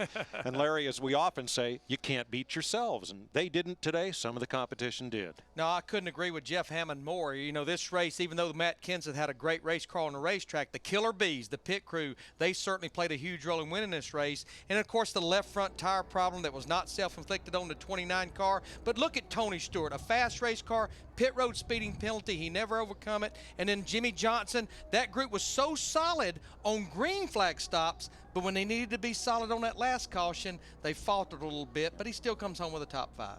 Now, Chris, here's the big question, and Mark Martin has 2 weeks to think about it. He is now the Nextel Cup point leader, but he's not scheduled to run the full season. I wonder what they'll be saying about that in Vegas. Well, what are the odds? He's not retiring anytime soon. He'll probably pick up a few more rides. And thanks, guys. As we look at the unofficial results from this race, we know that Matt Kenseth is your winner, followed by Jeff Gordon, Jimmy Johnson, Jeff Burton, Mark Martin 5th. And by the way, Kenseth leaps 28 spots in the points to 12. The one thing I want to point out, Matt Kenseth the lone forward, but how about that Toyota? Brian Vickers gets Toyota their first top 10 finish in the Nextel Cup ranks. See that Kevin Harvick, who was right there threatening, falls all the way back to 17th. Elliott Sadler, one of those drivers, working with an interim crew chief. David Gilliland, Californian, such a story last week, hanging in there. Another California driver. We had 6 in this race today from the Golden State. Casey Mears finishing 31st, and Dale Earnhardt Jr. We talked about some of the engine problems that took a toll. We did have 28 lead changes within a couple of the track record here, providing a little bit of drama at the Auto Club 500. In 2 weeks, we move on to Las Vegas, and our coverage beginning Friday, March 9th. Nextel Cup Series practice, followed by Cup Series qualifying, then Busch Series qualifying on speed. Saturday, March 10th, Nextel Cup Series practice on speed. And then Sunday, NASCAR Race Day on speed, Nextel Cup Series racing on Fox, our pre-race show, followed by NASCAR Victory Lane on speed as our coverage continues across the Fox networks in a couple of weeks. The Simpsons, and don't forget a 1 hour of Family Guy for our racing guys. At Las Vegas in 2 weeks, Jeff, we'll go to, it's Sin City, it's Spin City. It's Win City. We'll see who ends up on top. This race produced by Barry Landis, coordinating producer Richie Zions, our director Artie Kepner, who sends his best with all of us to a youngster big race fan, Andrew McDonough, battling cancer. Be positive, hang in there. We're rooting for you. For DW, Larry, Mike, Steve, Krista, Matt, Vic, and our entire production crew behind the scenes, thanks for being a part of NASCAR on Fox. It started out with engine troubles. It ends up with Matt Kenseth holding on for the win at the California Speedway. You have a good week. We'll see you in 2 weeks from Las Vegas. Thanks for watching NASCAR on Fox. Well, excuse me for a while, but it's time to propagate. I'm coming from the land where the seasons never change. Well, all around the world, they're all looking to LA. Always the first in new directions, cause Cali leads the way. We got more bounce in California than all y'all combined. We got more bounce in California. We like to party all the time. We got more bounce in California, where the hustlers all reside. We got more bounce in California, rolling easy when we ride. Promotional considerations provided by the following.